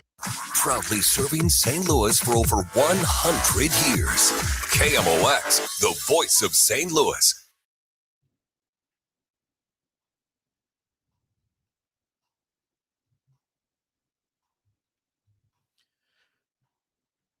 All right, DGS on a Tuesday. Dave's still on vacation. He'll be back next Monday. The rest of us are continuing on as usual. Andrew, step to the mic, sir. What? You had the most ridiculous DoorDash order last night? Dude, all right. So, like, I'm not complaining. First of all, can I pause for a second? You know that when a guy is telling a story, if the first thing he says is, dude, it's going to be a story. It's going to be a big story. Proceed. I don't even know if this is a good story or not, but I couldn't get over it. And, like, you know, I go out with my wife. And so, we DoorDash. They're going out. You're going out. You guys know I'm going out with my wife. Sure you guys have heard at some point in the last 15 years. Yeah, you know. Me and my wife are seeing each other. But no, so I DoorDash with my wife, and she was like, let it go. Like, it's fine. It's not that big a deal. Uh-oh. So we picked up, basically the story is we picked up from a place, and it was a decent paying order, so they left like an okay tip. All right. And we picked up from a place, and where it was going was literally behind the restaurant. Mm-hmm. Like one street back it was going. Okay, there. so like a block away. I never lost sight of the restaurant. It was like 0.2 miles away from the restaurant. I never, like, I could see like the whole time. And I'm telling this to my wife, which is why she's like, stop, who cares? Let it go. We're getting money on. They're paying us. Yeah. Stop. What do you care? And the whole time I'm just like, it's right there. Well, maybe they were sick. Hmm? They didn't want to go out. Hmm? It was right there. I got to be honest with you. I feel like I want to be Team Andrew on this one, but Team Rachel just made a good point. Yeah, like, they might. If it's somebody that's sick, or maybe it's just somebody that doesn't get around very well, Yeah. that would make sense. But otherwise, it's wild. It's You're wild. literally But right also, down like, the street. they're giving you, like, I guess it's wild, but they are paying you to do it. You Well, know, right, it's and not that's like they what- said, like, get it for me for free. Like, okay, that would be messed up. And that's what excuse me. That's what Megan kept saying. Megan kept pointing out that, we're being paid for this. Yeah. Yeah. I mean, it's not a horror story, but I would agree it's bizarre. It is bizarre. Right? Like, I wouldn't say it's a bad thing or even a good thing. I mean, maybe it is a good thing, again, if it's somebody that has a hard time leaving the house, but it's still bizarre. I would have called the restaurant. I would have said, place it in a bag, put that bag in like a cardboard box you got in the back, and then just go out behind the Drop it restaurant over your fence and whip it. Yeah. Whip it overhand in the direction of my house. So use the mouse throwing technique. And it will get there just as well. Yeah, that's weird. I'm like, even if it was for good reason, it's still a weird thing. Like you're picking up a delivery and you're like 8 steps away. It's honestly, and the reason that I extra shouldn't complain is because a lot of times you get an order, you pick it up, and then you find out it's going like 20 minutes in a direction that you don't want to go, like 20 minutes farther from your house or whatever it is. And that's always a huge bummer. The best possible thing is that you pick up from a place and it's 0.2 miles away. Time is money. So thank you to that person, but at the same time, this sounds like a sweetest deal ever. It was the best delivery I've ever done. Saves you in gas money, but at the same time, it was crazy. It's Andrew's delivering it like, here you go, you lazy. But thanks for the money. Great.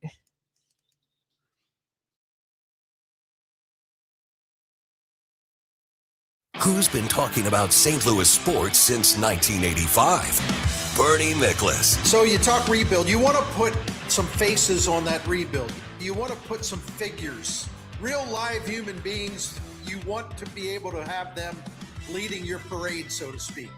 And I think Weatherholt is that kind of player, and I'm pretty sure that Joshua Baez is that kind of player too. Bernie Miklasz. Hear what he has to say on the voice of the Cardinals, KMOX.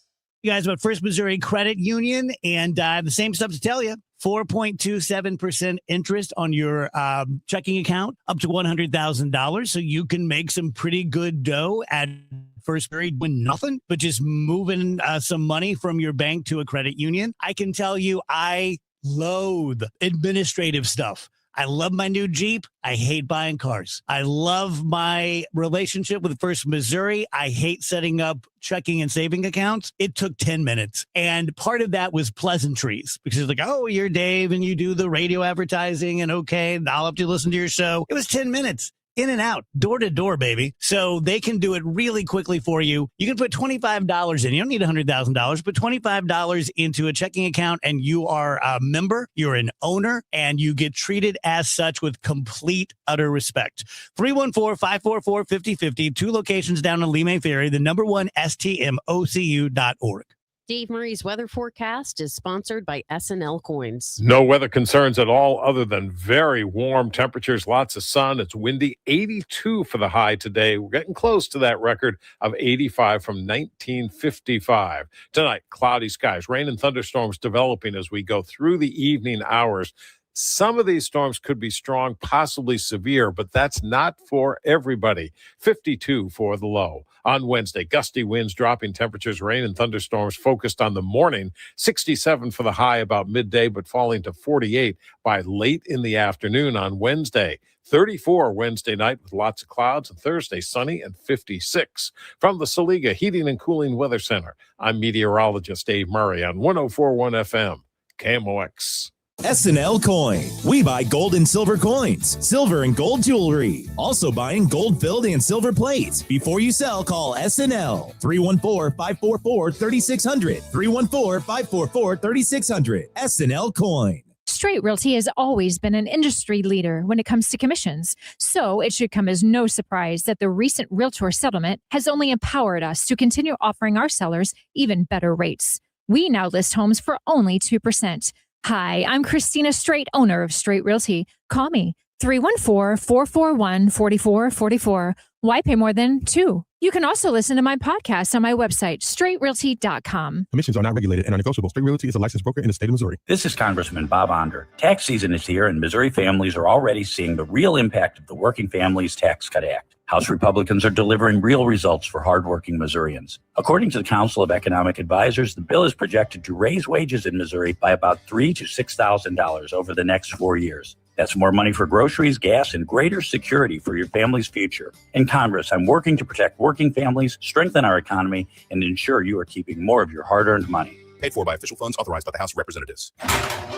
100 years. That's how long Overhead Door Company of St. Louis has been repairing and replacing garage doors. A century of trust in St. Louis. Always look for the iconic red ribbon of Overhead Door Company of St. Louis for same-day repair service and no extra charge for evening or Saturday service.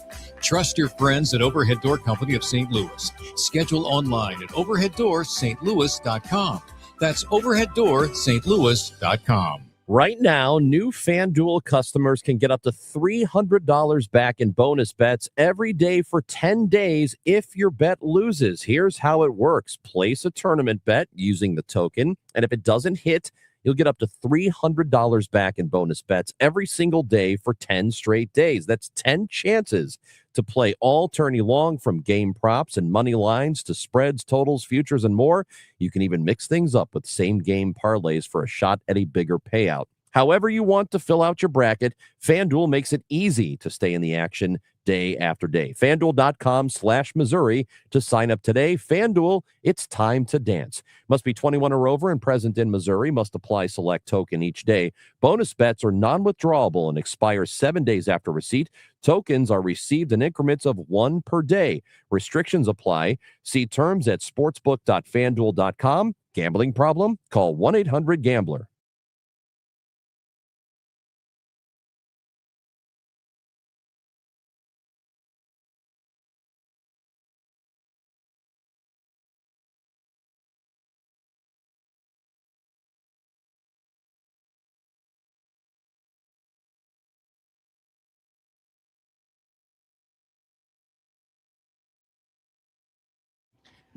All right, it's DGS on a Tuesday. Dave is out. He's down in Jupiter doing the guys trip. So basically, he and Michael Kelly are doing a guys buddy movie down there, going to baseball games, going out to eat, playing golf, doing the whole thing. Glad he's having fun. Dave will be back on Monday. The rest of us holding down the fort. Our buddy Alex Rich is in studio. Alex, first of all, I don't know exactly how to introduce you because you're a man of many duties here. This has always been. So obviously you work in the quote front office here at Odyssey St. Louis, but you also pop on the air. And right. So how should we introduce you? And then, earlier I was introduced as host of Jews in the Lou because I do the podcast. Right, you got as a well. podcast, Got a podcast as well. I'm promoting something right now that I'm the musician for. So you are. Let's just put it. So you're an account executive that does a podcast, appears on the radio, plays music, and does events. Yeah, I think a that promoter would qualify me as maybe like a utility guy, a St. Louis utility player. Yeah. I don't like to say like public figure because it's kind of like makes me think that like maybe I think a little too highly of myself, so I don't want to give myself too much credit there. I get you, but around here, you're a man of many duties. Yeah, that's fair enough. Okay. Honestly, I think there's a lot of people in this building that don't know if I'm actually an on-air guy or a sales guy. Well, I mean, aren't you both? Yeah, I would say so.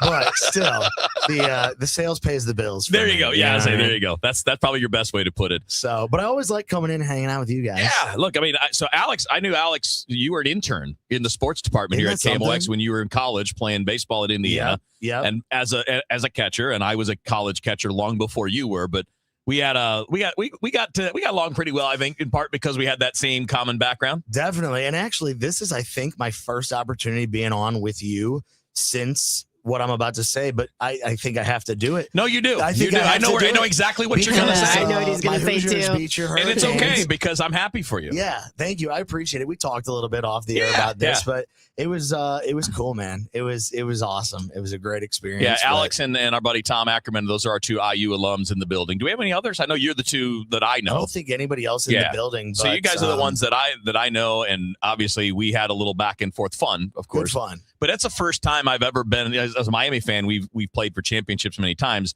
This is the first time I didn't walk out of losing a championship game feeling like I hated the opponent. You felt like okay, like it was a great game. Totally. It's a hard team to hate in Indiana. Right. And two people I like them, so it's kind of weird to be bitter. And I mean, like, look, if you're like from the outside perspective looking at a Fernando Mendoza, how can you really say a bad thing? He's too smiley. No, I'm kidding. That's like when you go to a job interview and they're like, tell me a negative. And you're like, I care too much. He smiles too much. He's too happy. He's too damn happy. So, but congratulations. But thank you. I appreciate it. You guys put up a great fight. And hopefully we'll don't talk like be that. Back there again. Make it sound like little brother took a shot at big brother. I'll be honest with you. That last drive of the game, I'm confident that if we didn't have that interception, if Carson Beck didn't throw that pick, I'm confident you guys would have scored on the next play of the game.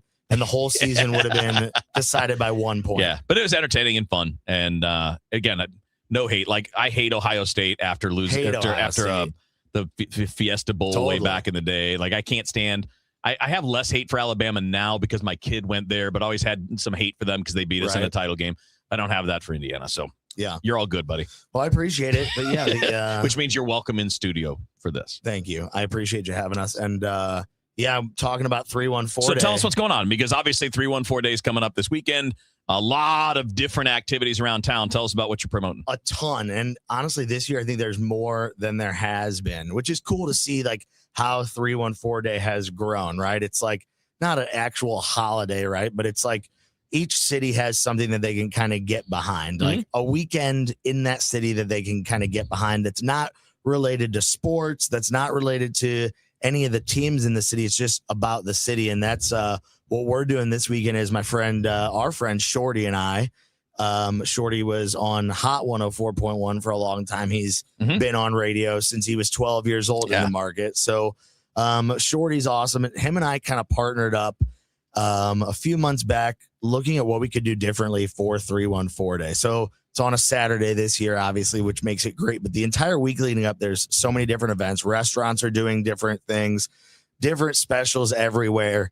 But we wanted to take this as an opportunity to say, like, look, St. Louis is the reality of St. Louis is it is a very, like, at times segregated community, right? Like everybody, it's the burbs versus the city, and totally, and St. Charles County versus St. Louis County. It's all very divided. Yeah. Exactly, and like I geographically, city people don't want to go to St. Charles County, and St. Charles County don't want to go to the city. Like it's all that stuff. Exactly, and so I think we kind of wanted to partner up and say, like, let's do something where everybody can come together. We've partnered with Together Credit Union on this.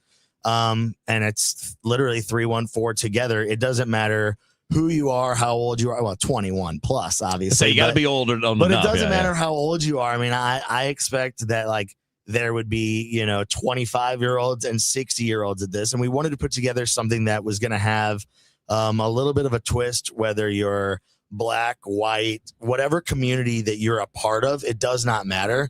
We wanted to offer something for everybody. So there's DJs in the outside garden area. So if you want to sit and have a beer, listen to music there's like a club aspect of it. It's all at Ballpark Village. You enter at the Ava beer garden outside there. So that was new last year. Yeah. Which is an awesome, awesome venue. The weather looks like it's going to be incredible this weekend. You enter there and there'll be 3 different levels. So Ballpark Village literally said, let's really get behind this thing and do Ava Beer Garden, Crown Hall, Crown Room on the second floor, and then even the Bud Deck on the very top rooftop deck up there. Different DJs on each level. My band is going to be playing with special guests throughout the day in Crown Hall on the stage. So we got, like, my saxophone player's coming in from out of town. He's going to be joining us for full band. I got a saxophone player too. Do you? I just never call him. Does he just play for you when you're just hanging out? Yeah, I just call him and he plays over the phone. Makes me feel better. Everybody loves a good saxophone every once in a while.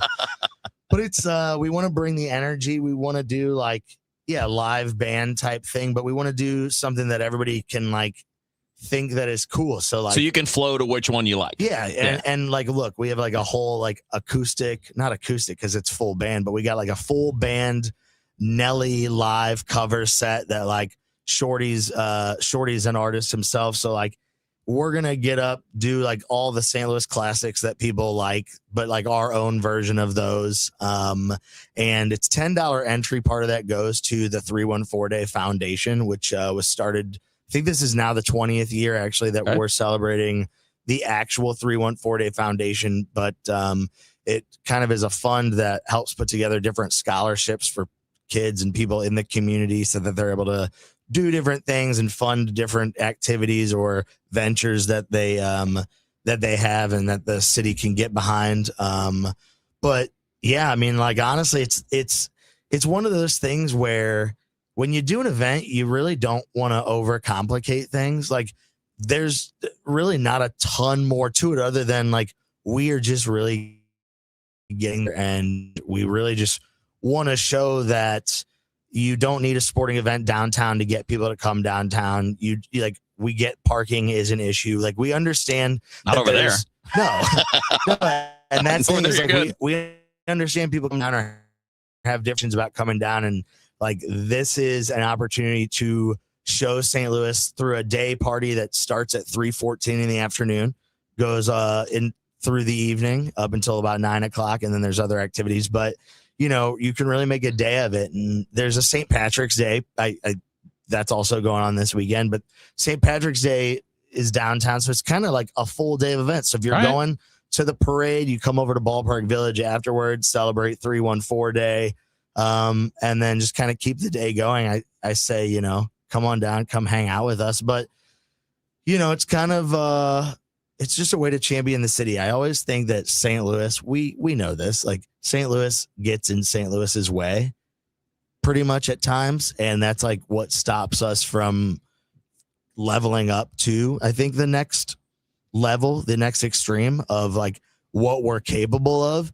And so I love St. Louis. Shorty loves St. Louis. And the idea is like, it's really cool because Rachel mentioned like social media is a big play on this. If you go through and see like the comments on the social media, it's like so much love for the city. And like people are super excited that there is something that you can just go hang out. And yeah, it's $10, but like if you leave the house, you're going to spend $10 anything days. So like, why not come down and enjoy yourself, meet people that you haven't met before, like experience things that you maybe haven't experienced before that's outside of your normal sitting on the porch having a look. We all like to hang out at our house, like just kind of keep to ourselves at times, but like it's an opportunity to get out, meet new people, bring friends down. And again, if you like DJ music, if you like live music, if you like no music, but you just want to sit on a rooftop and look out at Busch Stadium, litterally we have all of those things for everybody. All right, where can people find the info?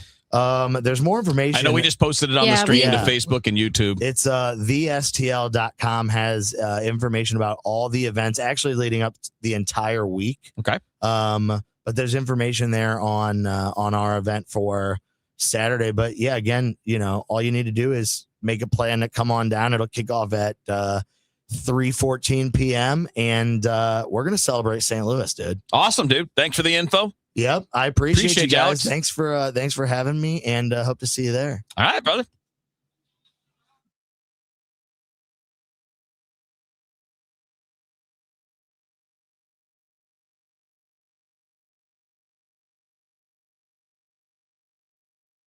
So March is that time of year when a lot of us are thinking about fresh starts, maybe even getting a tax refund. And instead of spending that money on something temporary, what if you invested it in something that improves your home for decades? Universal Windows Direct makes that decision easy. Right now, when you buy 2 windows, you get 2 for free, and there's no limit. The more you upgrade, the more you save. Plus, you'll get 24 months with no payments and no interest, giving you 2 full years to enjoy the comfort before paying a dime. And this month, they're also offering a $500 bonus off your home improvement project. So if you're thinking about how to put your refund to good use this year, consider investing in something that pays you back every single month in energy savings and comfort. Locally, call 314-334-2522. You can also schedule your appointment at universalwindowsdirect.com. Buy 2, get 2 free, no payments, no interest for 24 months, $500 off your project. That's universalwindowsdirect.com. St. Louis's unofficial holiday is almost here. It's Cardinals opening day, Thursday, March 26th. And KMOX's Cakes and Eggs, presented by Budweiser, is back. This year with a new twist. You don't need a ticket to enjoy KMOX's live broadcast at Cardinals Nation inside Ballpark Village, featuring Cardinals alumni, front office personnel, special guests, and so much more. First come, first served. Doors open at 9 a.m. Celebrate this hometown holiday with Dirt Cheap and Budweiser. For more details, KMOX.com/events. I'm Ultima Morgan of Morgan & Morgan. Every time one of my children started driving, it was terrifying. Thousands of accidents happen across the country. We see it every day. If you've been injured in a car accident, call us. Dial Pound Law or visit forthepeople.com for an office near you. Spring cleaning is upon us, but there's one meaningful box that you don't throw away when cleaning out your closet. It's the box filled with your family's important videotapes, film reels, and photos. Hi, I'm Adam Baselogger. And I'm Nick Mako. We started Legacy Box over a decade ago to help families organize and update their analog media to digital. Legacy Box is simple and easy. It works and is safe.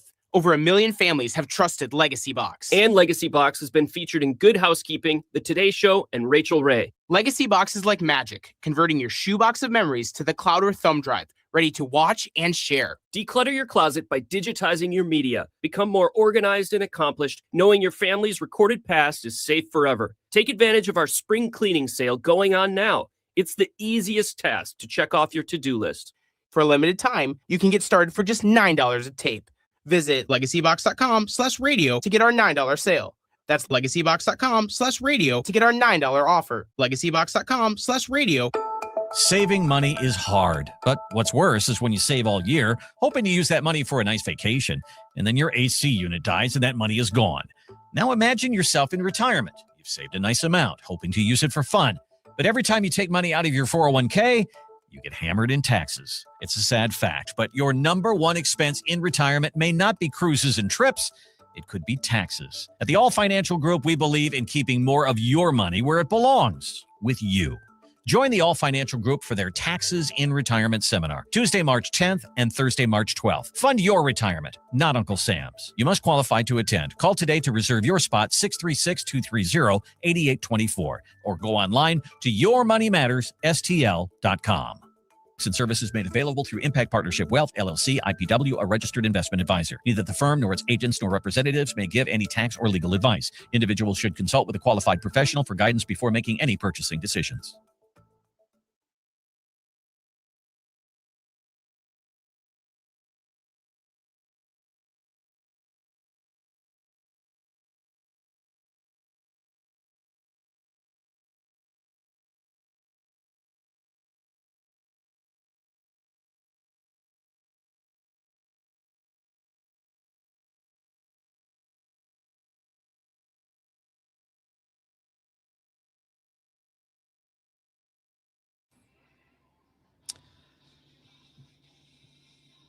All right, it's Tuesday on DGS. Got the crew hanging out, doing the work. Dave Glover on vacation. Dave will be back on Monday. Rach, you caught my attention on the sheet today. I'll let you lay it out because I don't want to. I think what we're saying is telling the truth, and it may sound mean to some people, but I think the truth needs to be told. And it's when people don't seem to grasp how old they are versus how they look. Well, there is this big trend right now that I've seen, particularly on like Instagram and on TikTok, and it'll be women, and a lot of them are my age. Are there dudes doing it too? Not as much. I feel like when I see the guys doing it, they're like intentionally trolling and like I got you. But you'll see ladies posting, and they'll be like, "I'm 35, but I look 20, and it's because of these skincare techniques I use." And I don't know if it's just to drive engagement, because so many people will comment and be like, "You don't look 20." Like, yeah.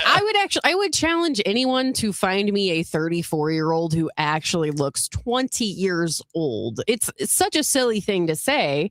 And oftentimes these women are very beautiful, but they look the age that they are. And I'm here to tell you that is perfectly fine, because that is the age that you are. That is the fact of the matter. This like weird obsession we have with, I want to look good, therefore I want to look 15 years younger than I am. That's futile. You're never going to be able to like chase that and pin that down and hold on to it. And the more you put your value into like looking young, it is eventually going to go away. But then there's this weird like offshoot of that where it's like reverse body dysmorphia, where people are thinking they look younger than they actually are, and then putting it out there for the rest of society to discuss. And it's like, what are you talking about? There's a dude version of this. What's that? Have you heard the term looks maxing? Oh, yes. So what you have is essentially a bunch of dudes, and they're young. I mean, I haven't seen anybody that looks like they're older than their 20s doing this, but they use all these very questionable techniques that are supposed to give you a stronger jawline by like punching yourself in the face. Oh, wow. Yeah, like they're and they do various things. They'll show up on other guys' accounts and they try to like hog the picture and they try to get in there, but they're like big bodybuilding type. I mean, workout guys, but like they're good looking guys, but they're insanely obsessed with like looks maxing, and everything is about how do I make this part of my jawline even better, and and then they want to compare and they want to like one up each other, I guess is kind of the way it goes. Such a bizarre thing to me. Like, you want to do what makes you happy. It's fine. But like, make sure what you're doing is like medically safe. Right. There are a lot of those things that those guys are doing that are not medically safe. And most people that are doctors will tell you it's not going to do what you think it's going to do anyway. But it's the same dynamic. It's these guys that are just obsessed with being, I guess you could say, the best looking person in any room they walk into. Are you a look maxer, Kevin? Yeah, I'm a total look maxer. That's why you're always working out. Yeah, that's exactly right. I punch myself in the face all the time to get that jawline right. Well, it just feels like everything that I was taught as a child, the internet has just completely erased all of these lessons. One of those lessons being it's on the inside that counts, right? Like, don't judge a internal book by beauty its cover. is more important than external beauty. Well, that's obviously not true. That's people seem to prioritize external beauty above all else, to the point where it's like, oh, if you do actually look your age, then people are like, oh, she looks terrible. Are you It's even like, trying? Yeah, exactly. Another one of those lessons being sticks and stones may break my bones, but words can never hurt me. It's like, no, it seems like we all get really riled up about words all of the time. I don't know. It's just sad. And the whole thing, there's also like such a lack of humility there whenever you're like, I'm 40, but I look 25. It's like, okay, you're kind of not allowed to say that about yourself. Good point. That's It's something that way better others should if- say to you. Exactly. It's way better when and it's usually paid it's as a a compliment, compliment. but it's also not like literally true. Yeah, they're just It's like being you nice. look really good for your age, which Right. sounds like a backhanded compliment, right? Right. But it is a compliment. But we've just completely lost the thread. And now it's like, you know what? I think I look 13. I'm going to post that on the internet. And then they're like shocked when people disagree with them. I don't know. It's just a weird thing. So I had a friend text me, and I'm asking for a friend. What if you're somebody that doesn't worry about whether you look younger, but you act like you're 30 years younger than you are? Is that weird? Hey, I like appreciate you being upfront. I'm just asking for a friend. I'm asking for a friend. It's not for me. Attitude maxing. Yeah. Mindset maxing. Yeah, what would we call that? We gotta come up with a name for it. That way we can do it on the TikTok and get some engagement. Youth maxing. Youth maxing. Yeah, but people are gonna imply looks from that. Kevin maxing. Yeah. Joel says, I'm 38 and I look 48. I bet you don't. I bet you look exactly your age. Most people, I I'm think 35. I look like a corpse found in a river. I think most people, nobody looks like a very specific age, right? Nobody looks 32. Nobody looks 45. But you can look like a range, right? Like, to me, people tend to look like, okay, if you look like you're in your 20s, I think there's some similarities there. Maybe early to mid 20s, and then late 20s, early 30s. That's a range. Mm-hmm. And usually I think you can fall within like a 4 or 5 year range, and that's what's normal. Right? Yeah, but you're never going to be able to pull off like the 20-year thing, people. No, if you're 35, trust me, you don't look 20. It's just ridiculous. Come on now. Why do the national tax resolution firms need the tiny fine print at the bottom of all their TV ads? Hi, this is Lance Drury with the Lance Drury Law Firm. You don't hear fast-talking disclaimers in our ads because the claims we make are 100% transparent. The Lance Drury Law Firm primarily focuses on one thing, IRS problems, and we're regulated by the Bar Association, and we have a AAA rating with the Better Business Bureau. IRS issues are serious legal issues. The Lance Drury Law Firm has helped thousands of clients navigate the best resolution plans, and we tell you up front exactly how much it'll cost. Tax resolution law is all we do. So before you send money to some out-of-town, high-pressure salesperson, give us a call at the Lance Drury Law Firm, located right here in St. Louis. Call today to schedule your free consultation with me, 314-260-6120, or visit LanceDruryLaw.com. The choice of a lawyer is an important decision and should not be based solely upon advertisements. You can feel the Clydesdales circling the field. Hear the stands come alive. Smell the hot dogs, the popcorn, and cold beer in the air. See the crowd rise as the first pitch hits the glove. And just like that, a new season begins. The countdown is on until opening day, and tickets start at just $49. Don't miss St. Louis's favorite holiday. Get your tickets at cardinals.com/opening day. Cardinals single game tickets are now on sale for the 2026 season. The schedule delivers big time matchups, including weekend series against the Cubs and Dodgers and visits from the Boston Red Sox. Add in a promotions calendar stacked with fan favorites like all new giveaways, a Hawaiian short and shirt set, golf inspired hat, dark mode jersey, and a whole lot more. It's Busch Stadium at its best all season long. Lock in your seats today at Cardinals.com. Larry Elder here. You know, one of the most rewarding parts of sharing Relief Factor with you is hearing real stories like that of Sandra. She tells us, I've been hearing about Relief Factor on the radio for a couple of years, and I finally decided to try it because nothing else was helping my back pain. I know the feeling. With a 3-week quick start, she said, I went for it. Now I feel like a new person. That's Sandra's own words, and it's so gratifying to hear. I've told you about my brother Kirk having difficulty going up and down the stairs in the morning. He wouldn't listen to me. I told him to take Relief Factor. He finally did. Began moving better, feeling stronger. Too bad he didn't listen earlier. Try it for yourself. The 3-week quick start. And see how Relief Factor could be your game changer too. It is only $19.95. Think about it. Do the math. Less than $1 a day. So call 800-4RELIEF. That's 800, the number 4RELIEF, or go to relieffactor.com. All one word, relieffactor.com. How will it feel to be out of pain?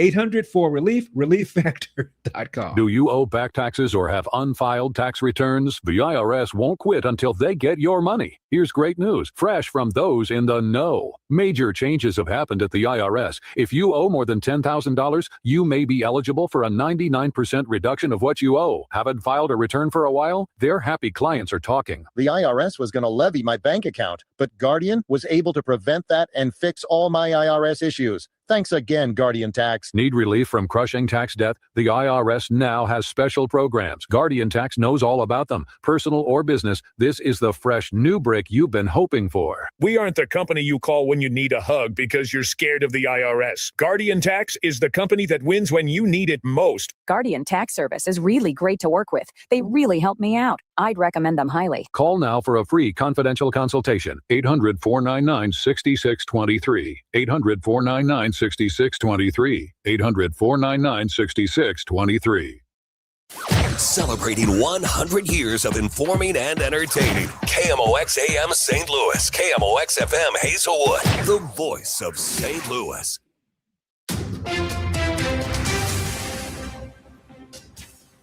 At 3 o'clock, we've got some wind, and right now it's 83 degrees downtown at the Arch. It is a good day to get outside, at least for a little bit, says Dave Murray. Michael, it feels like late spring, almost early summer. All is dry, but it's windy and warm through the afternoon, through the daylight hours. And then a slow-moving cold front moves our way, and along that front, the conditions are right for rain and thunderstorms to squeeze out of that front, especially late tonight into Wednesday morning. Some of these things could be strong to severe. I'll keep you up to date. The police nerd is justifying members' steep budget request by pointing to crumbling infrastructure. Pointing to over a half dozen buildings that they will be taking ownership of that have significant water and foundational damage across the board. However, what they were unable to show is what the cost of those repairs will be. Here's board president Chris Saraceno. I think it's too early to make that assessment. I think we have to go through hopefully a third-party evaluation to look at what's going on. So without knowing the cost of repairs, how much are they asking for? Board President Chris Saraceno says they're asking for $25 million, but he acknowledges that number is inexact. And we don't think, based upon what we are seeing right now, that would be suffice. The city says they allocated $16 million to the board last year, but they cannot explain how much of that $16 million is already being spent. In St. Louis, Sean Malone, KMOX News. The White House says the U.S. Navy has not escorted any oil tankers through the Strait of Hormuz amid the ongoing war with Iran. White House Press Secretary Caroline Leavitt responded to a post from Energy Secretary Chris Wright about the escort. I know the post was taken down pretty quickly, and I can confirm that the U.S. Navy has not escorted a tanker or a vessel at this time. But Secretary Leavitt says that remains an option. I will not broadcast what those options look like, but just know the president is not afraid to use them. A statement from Iran's Revolutionary Guard stated, quote, none of the U.S. warships have dared to approach even the Sea of Oman, the Persian Gulf, or the Strait of Hormuz. Linda Kenyon, CBS News, the White House. The Senate Judiciary Committee subcommittee hearing today focused on birthright citizenship for undocumented aliens and tourists. Republican Senator Eric Schmidt of Missouri. The Citizenship Clause was written to correct a grave injustice. It was not written to create an incentive to prop up our tourism industry or incentivize illegally crossing our borders. Yet today, that is effectively how it is treated. Senator Peter Welsh, a Democrat from Vermont. So this argument about legal, what's legal and what isn't, and I believe it's very clear that the law says if you're born here, you are a citizen here. That is just the beginning. So this is kind of the one day of the year that we get to all come together and really celebrate everything that is St. Louis and that makes us great. That's Tony Weish with Greater St. Louis Inc. talking about 314 Day or St. Louis Day, which really has expanded to basically a whole week. Trivia night, 314 Day at Ballpark Village. There's a 314 Day party at Four Hands Brewing. There's a concert at the pageant. And there's all sorts of specials taking place all week long. So go out and support your local businesses. Let's get an update of the St. Louis Business Index now to Stifel and Scott Bedell. Scott. Good afternoon, Michael. Hello, everyone. Major financial markets tried to build on the positive moves from yesterday, only to hit turbulence early in this afternoon's trade. At the close, the Dow Jones Industrial Average fell 34 points to close at 47,786. The Standard & Poor's 500 index dropped 0.2% at 6,781, while NASDAQ just about unchanged at 22,697. The Bloomberg St. Louis Stock Index, the worst performing index on the day, down 0.8% at 1,629.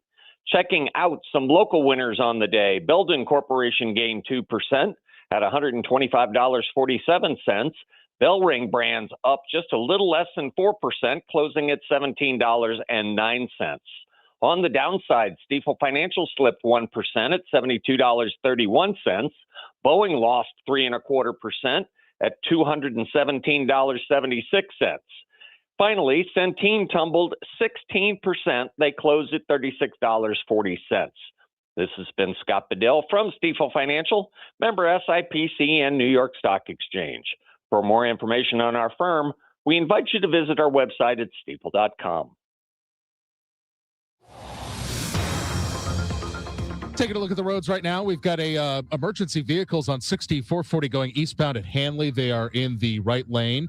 We've also got a stalled vehicle, 44 going west at Elm in the right lane, 55 south at 141 in the right shoulder, 270 going south at St. Charles Rock Road. The right shoulder is blocked, 270 east at 367 in the right shoulder, and 270 southbound at Manchester Road. Stalled vehicle in the right side of the lanes.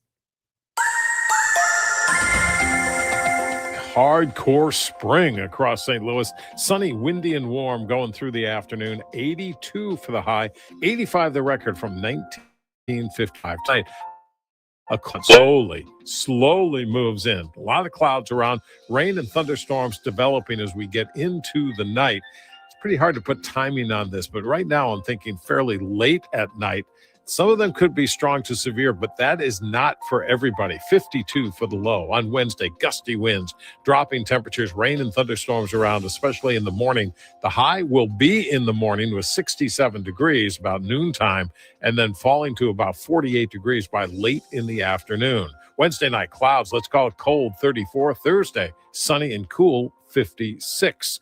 We'll keep you up to date on the increasing chances of thunderstorms, but not so sure about how much severe weather there is going to be. From the Saliga Heating and Cooling Weather Center, I'm meteorologist Dave Murray on 104.1 FM. KMOX. We've got some wind out there right now, 83 downtown at the Arch. Those winds out of the south-southwest at 17, gusting up to 28. I'm Michael Calhoun, KMOX News.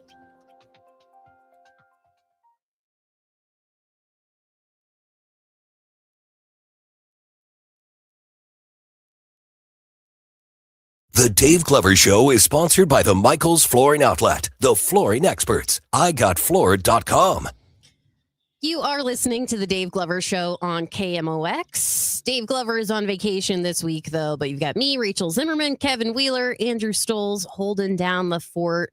And we have a guest on the line. I want to tell you guys about this event. It's Uncorked for a Cause, a wine and beer tasting event for the Boys and Girls Club of Alton and their Meals for Kids program. It's going on this Friday, March 13th at Bluff City Grill in downtown Alton. And I am joined now by the executive director of the Boys and Girls Club of Alton, Al Womack. Al, thanks for joining the show. Hey, thanks for having me. So, Al, tell us a little bit about the Boys and Girls Club to get started. I feel like the Boys and Girls Club is something that you hear a lot about, like maybe you see it in passing, but maybe some people don't realize what it is that the Boys and Girls Club actually does. Yes. So Boys and Girls Clubs is available for kids throughout the community, open throughout the after-school season as well as summer. And school is out, clubs are in. So we're all about youth development and taking care of kids, making sure they have a safe place to learn and grow. So that's kind of this overview of, and then once kids come through the door, they're met with warm smiles. We have a nice meal ready for them, a lot of recreational activities, followed by some learning and educational activities, team building, leadership development, character development, you name it. We're trying to develop the whole child. That is awesome, especially, in this day and age, there's not a lot of third places out there. There's not a lot for kids to do. So I love that the Boys and Girls Club, provides this positive environment. Al, from what I understand, you are quite a beloved figure in the Alton community. I'm wondering, how did you get involved with the Boys and Girls Club of Alton, and how long have you been doing this? Oh, I'm happy to be in a position, but honestly, this is my 29th year at the position of being the wow. CEO or executive director. Every day is a new day. I couldn't think of anything else I'd rather be doing than walking through these doors every day because I have an opportunity to make a difference in the life of a child. So I love what we do here. It fell into my lap several years ago. I was working in our local school district, and I wasn't familiar with Boys and Girls Club, and someone said, hey, you should check out the Boys and Girls Club. And, after a month or two of putting it off, I walked through the doors and I saw 50 kids running around playing and screaming. And that reminded me of myself, just as a kid that needed some guidance and direction, but still wanted to have fun to be a kid. So it just brought back so many memories when I walked through the door, and I've been involved ever since.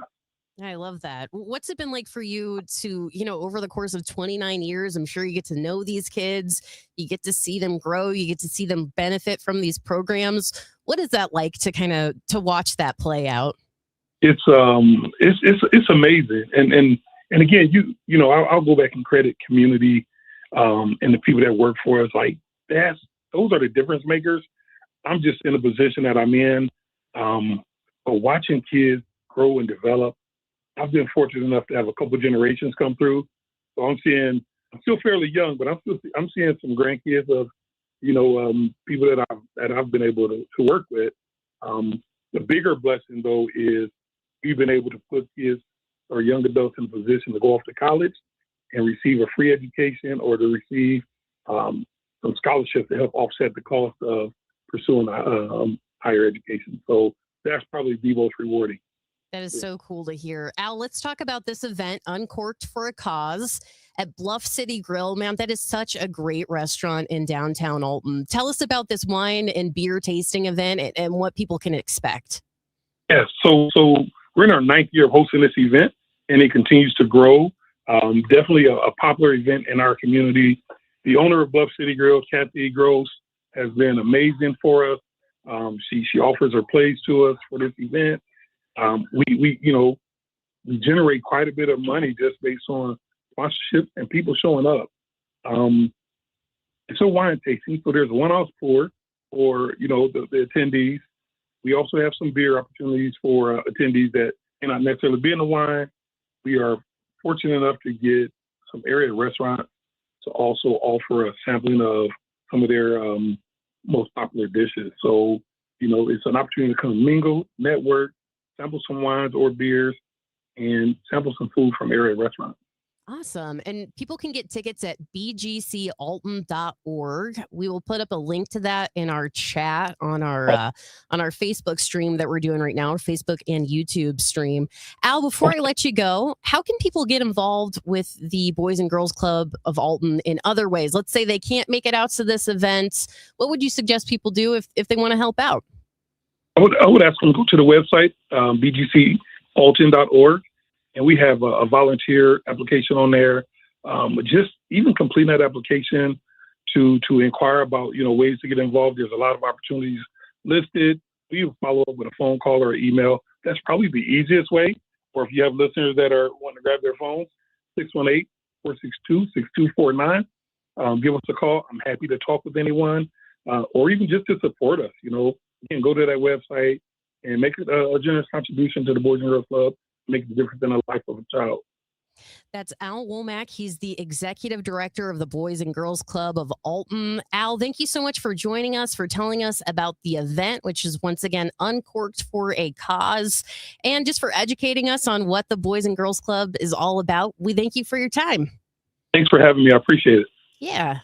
All right. Yeah. Let me post the link to that event in the chat if people want to check that out. Thank you, Al. That's very cool. Yeah. It's neat. Boys and Girls Clubs do such great work. Yes. Such great work. We've done a lot of stuff over the years, fundraising for various ones, including one in St. Louis. Very nice. And it's, people like that donate, that really kind of dedicate, that's the word I was looking for, dedicate their lives to helping kids and kids that are not their own. Pretty great. It's pretty great.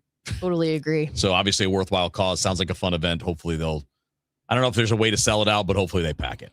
Yeah, and like I said, Bluff City Grill is cool. I know Andrew's eaten there a bunch, so it's sure to be a good Should time. we have a field trip at some point? I think we should. I think we should cross the river. That's kind of forbidden in the St. Louis region, right? When you live someplace, you don't cross rivers unless it's for work or a Cardinals game. All right, let's take a quick break. We'll be right back. It's the Dave Glover Show on KMOX.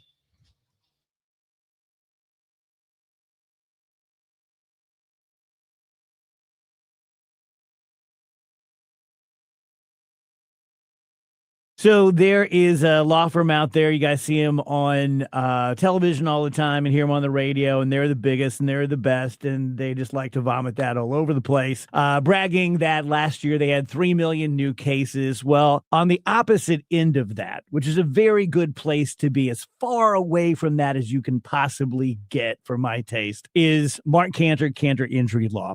What he has done is set up a concierge law firm that focuses solely on personal injury cases. He is experienced.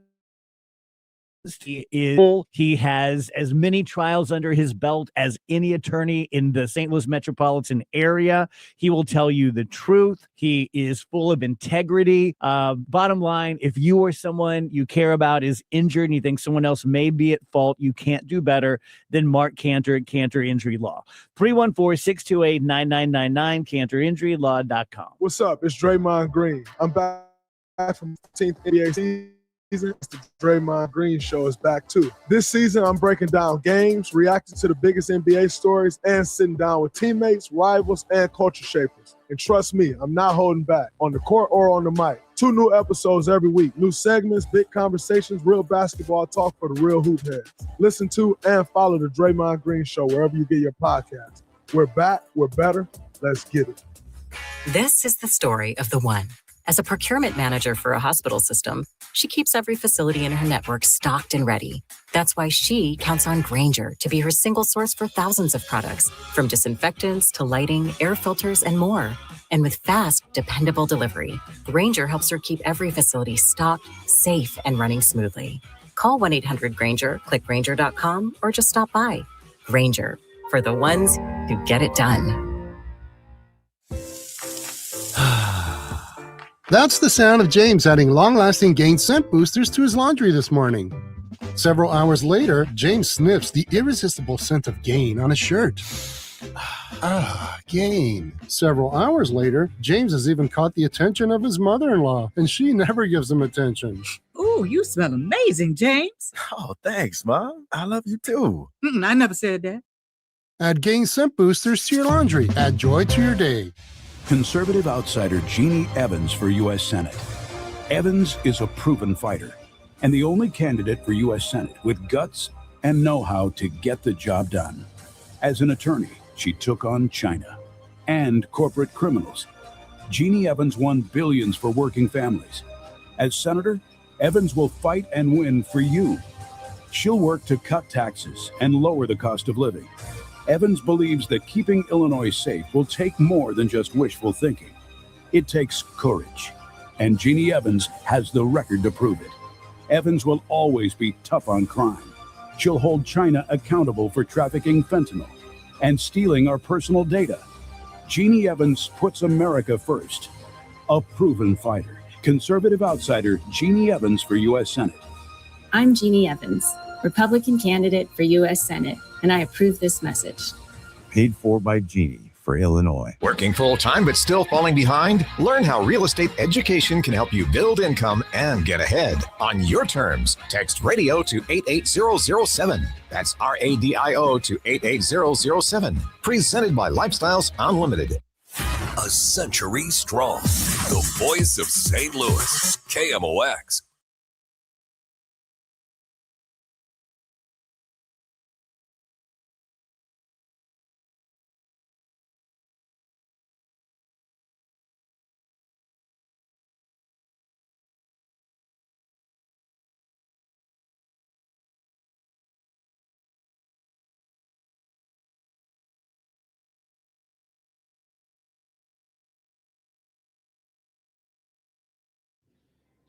All right, it's DGS on KMOX.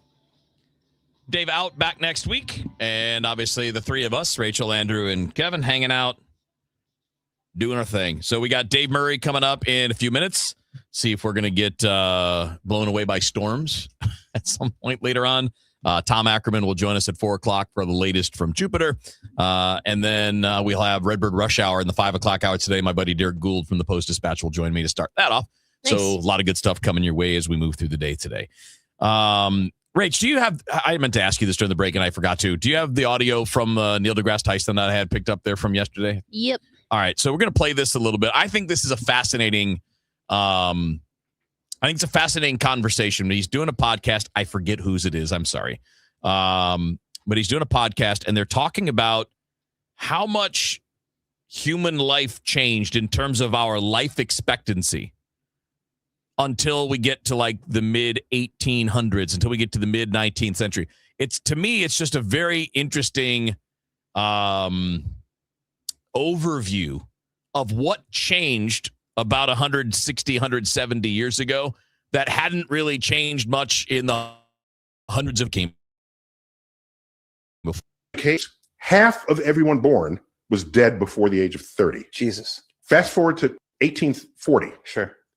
That number went up to 35.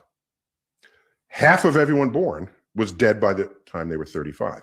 So in the tens of thousands of years between living in caves and the middle of the 19th century, we only got 5 more years. We got 5 years Jesus. on that. Okay. Since then, with advances in medicine, and by the way, everyone back then was eating organic.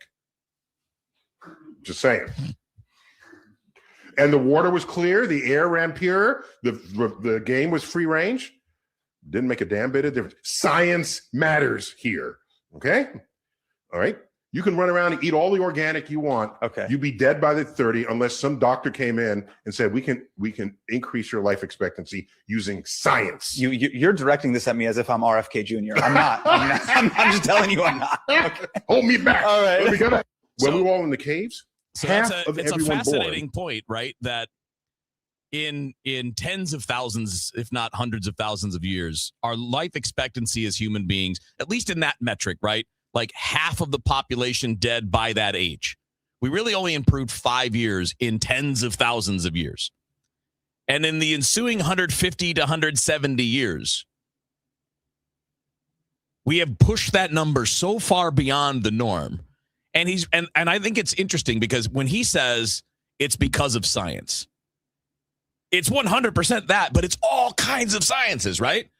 It's food science. We know how to grow crops better and more efficiently. It's transportation. We can get the food and the medicines and the aid to people where, 10,000 years ago, it just wasn't happening.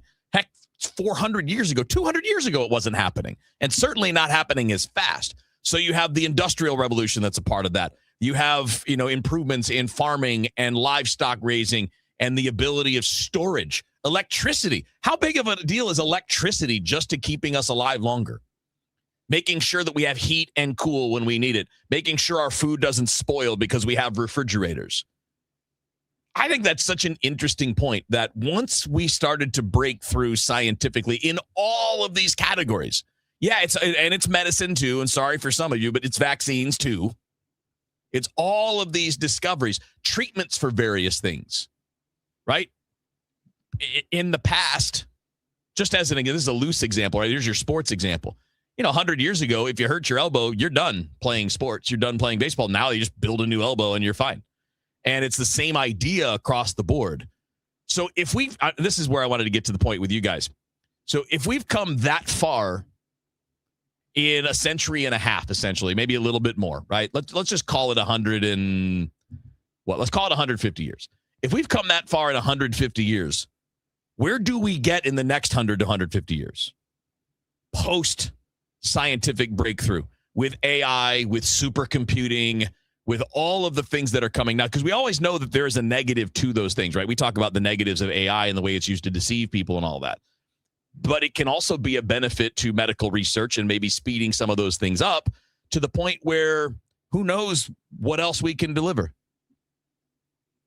And yet we have all these people out there. I love the joke about the organic, and I don't want to pick too many fights, but this idea that if you only ate it the way it originally was, you'd be healthier. That everybody that studies food sciences, no, that's not true. You might like it better. Maybe you have reactions to certain chemicals that you may not have to others. Everybody's got different allergies and things along those lines. But the fact of the matter is, like, an organic apple is no better for you than a regular one in terms of the health and the nutrition that you're going to get out of it. But the point is that back then, none of those things existed. Everybody, quote unquote, ate clean. But yet half of people were dead by the age of 35. And now we get nothing but people need to eat clean. You don't need to eat all this stuff. Yet we're living literally two times as long on average as we used to. Imagine if we ate clean and took advantage of all of the scientific advances. Well, I would say eat well, depending on how you mean clean, right? Like, I don't think you're going to eat just by eating, for example, eating organic's not going to change anything if you're still eating foods that are going to make you heavy and are going to cause, if you're eating sugar, right? Sugar's real. It's clean. It's a normal thing. But if you have too much of it, it's going to cause problems. But I find it fascinating that until we had these breakthroughs that impacted so many things, it's, again, because you could think of it as, well, it's medicine. Sure, yeah, medicine's a big part of it. Surgical procedures, another big part of that those two go together. But again, it's transportation, storage, the understanding of how to grow and what grows and where to grow it and how we can grow more of it. And that includes sometimes, chemical innovations and things along those lines that in just a short amount of time, we have made up so much ground. And I think it's really fascinating to figure out or think about where it goes in 100 years.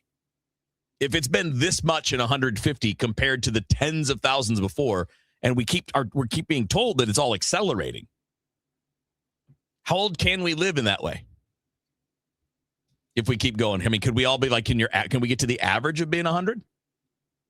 Perhaps. Or the average, the life expectancy. I wouldn't say average, but the life expectancy being 100. What is it now? 80? I think it's still like high 70s. Is it mid to high 70s? Do you think we could ever get to that place though? In what way? Like you get to a place where we are all, where we have the life expectancy up that high.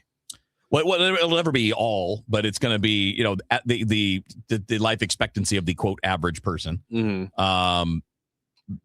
And again, we know that the expectancy, those things are weighted by an average because there are people that are going to die young and there are people that are going to live to be 110. So all of it comes into play. But I mean, if we've gained this much ground in this short amount of time, when you're talking about historic time, right? Because history is so much bigger than these last 150 years. But these last 150 years have been a time of incredible growth of the human population and incredible growth in life expectancies and just overall better health.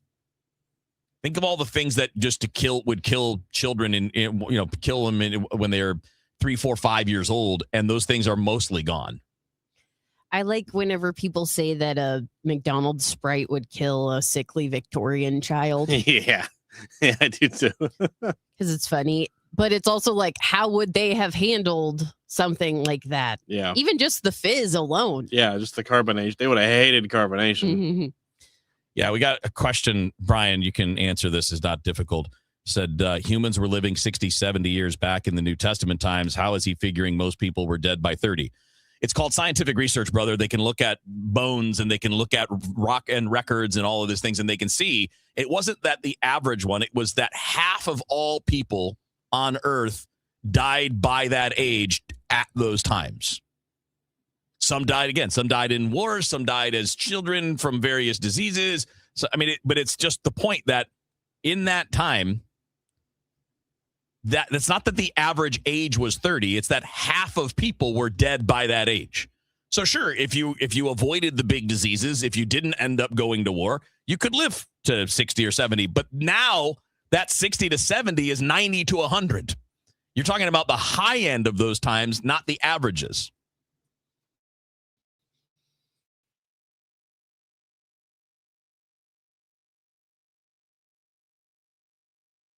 Hear me out on this. Let's say, for the sake of argument, you do have a wife or a significant other. Yeah. They're just a huge problem in your life. And then you win a giant jackpot. Don't you feel like this is your opportunity to just leave town? You're not going to file papers now, because now you're going to be legally bound to this lady. That's what you get the lawyer for. You're not even married and you're fantasizing about leaving your wife. The Chris and Amy Show, weekdays starting at 9 on 104.1 FM, KMOX. I'll tell you guys about Mosby Building Arts. If you're planning a major renovation, you want to know how the experience actually feels. Here's a 5-star online review from a homeowner in Creve Coeur who completed a kitchen renovation with Mosby. Mosby consistently exceeded our expectations. Their white glove service is no exaggeration.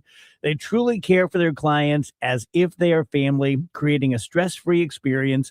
Every individual we interacted with was professional, knowledgeable, and patient. If you're considering a renovation, I strongly encourage you, allow Mosby to show you how a project should be managed.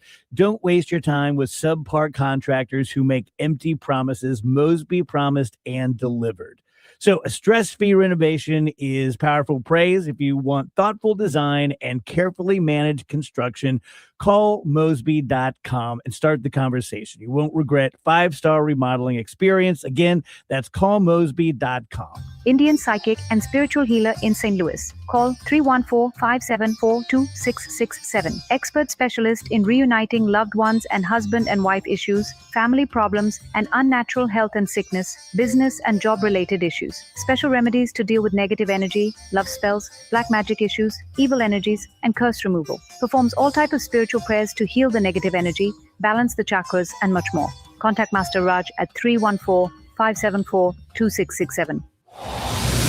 Traffic from the MichaelsFlooringOutlet.com traffic center.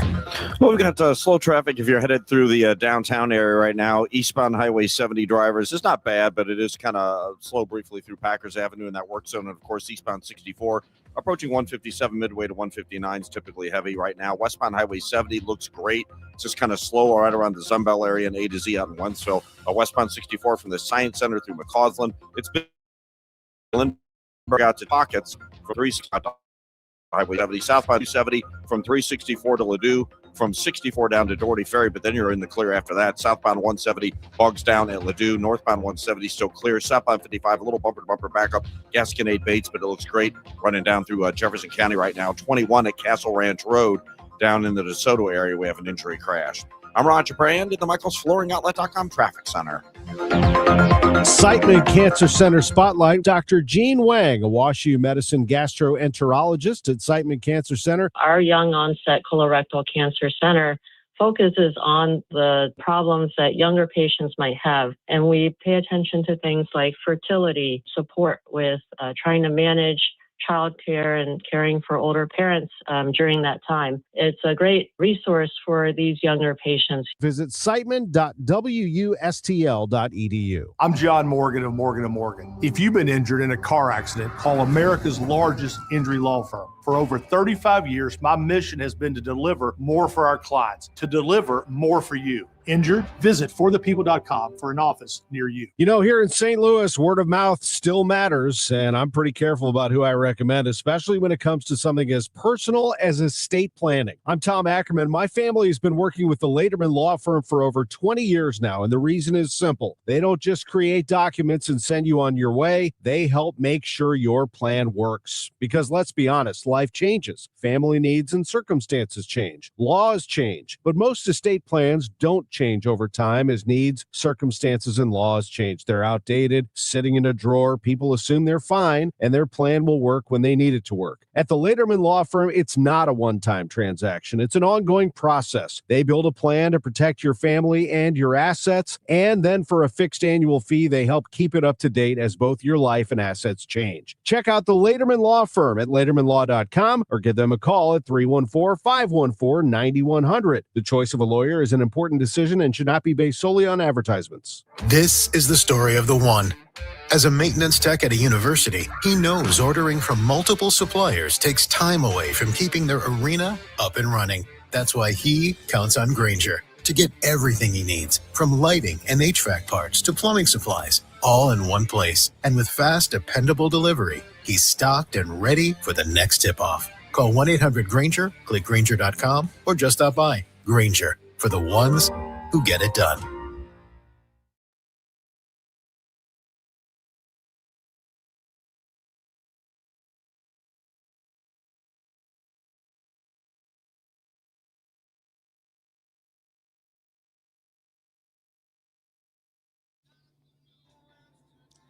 All right, it's DGS on a Tuesday. Dave is down in Jupiter. Well, one Dave is down in Jupiter. Dave Glover is down in Jupiter. Dave Murray is joining us now, though. What's up, Dave? I should be down in Jupiter, too. You could be. You're a big shooter, man. Yes. You just make the call. They'll get you in. That was the only yeah, way that's true. that photo could have gotten any more famous looking. I mean, we should do a Photoshop and put Dave Murray in there because Yeah. I don't know if you saw the photo. Did you see the photo on Facebook? I Dave? did. Okay. I did. Yeah, it's just like a who's who of cool guys hanging out in Jupiter. Just Photoshop me in the back, like just lingering over the top of everybody. Maybe we just kind of like a suspicious look. Like, you sure you guys are okay with this? Yeah. Well, Are you I'm ready sure for they could this? arrange it. I'm sure they'd set you up, Dave. They always have taken great care of me, so I'm happy with that. Are you ready? We hit a record today. Let's go. 86. So it's a That's record. where we are so far. It is a record. The old record, 85 from 1955. Should we get T-shirts that say "We were there" on March 10th? Yeah, absolutely. That's cool. You know what's great is I went back because there's also a big shift coming later in the weekend. I went back to the spring forecast. Okay.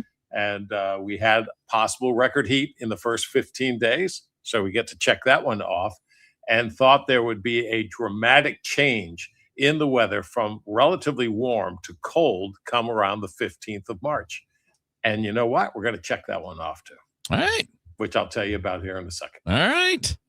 So we have a record day. We've got accurate predictions being made. So what do we got for the next few days? All righty. We have this cold front coming in. There's nothing around the St. Louis area right now. All the active weather is way up to our north. That's where it's coming alive. Though the front, yes, it's slow moving. It's going to be bad timing if you're into severe weather. There are people who like severe weather, but I think we will see rain and thunderstorms primarily after midnight tonight. It could be well after midnight tonight.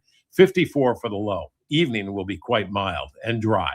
Tomorrow, rain and thunderstorms up until about midday or so. I don't see a lot of severe weather, but I see a lot of rain. Some really heavy downpours of rain. Could be some ponding on the roads in the morning, so extra care in the morning. Windy, 67 is the high tomorrow. That is probably about 11 o'clock noontime. We'll be at 48 degrees come sunset tomorrow. Whoa. So pretty good drop in temperature. Sunset right around 7 o'clock. 33 degrees on Wednesday night. Windy and cold So it's going to feel colder. Thursday, sunny and chilly, 56. Friday is quiet, partly sunny, 63. Looks quiet on Saturday. Rain and thunderstorms returning on Sunday. We'll be in the 60s during the day.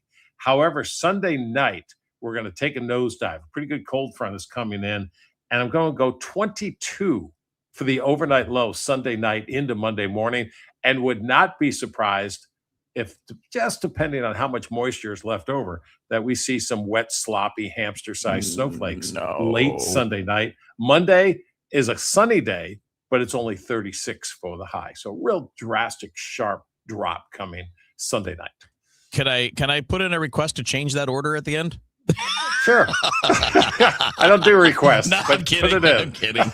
I just don't want to hear any more cold. I know I know it's there. It's March. We all know it. But like when you get these days, it's like 80, and you're like, all right, 86 or set a record. Over, but it's not over. Right. It's I not know. over. I know. There's the logical part of the brain, and then there's the irrational side that just wants what it wants. You know what I mean? Yeah. Well, this the end. The one on Monday. Is that it? No, I still think the last 2 weeks of March will be on the chilly to, Okay. to The at normal times slope? cold. A little bit below. Okay. Which is why we've been above average for the first 2 weeks. We should be below average the last 2 weeks. So the month comes out about average. All right.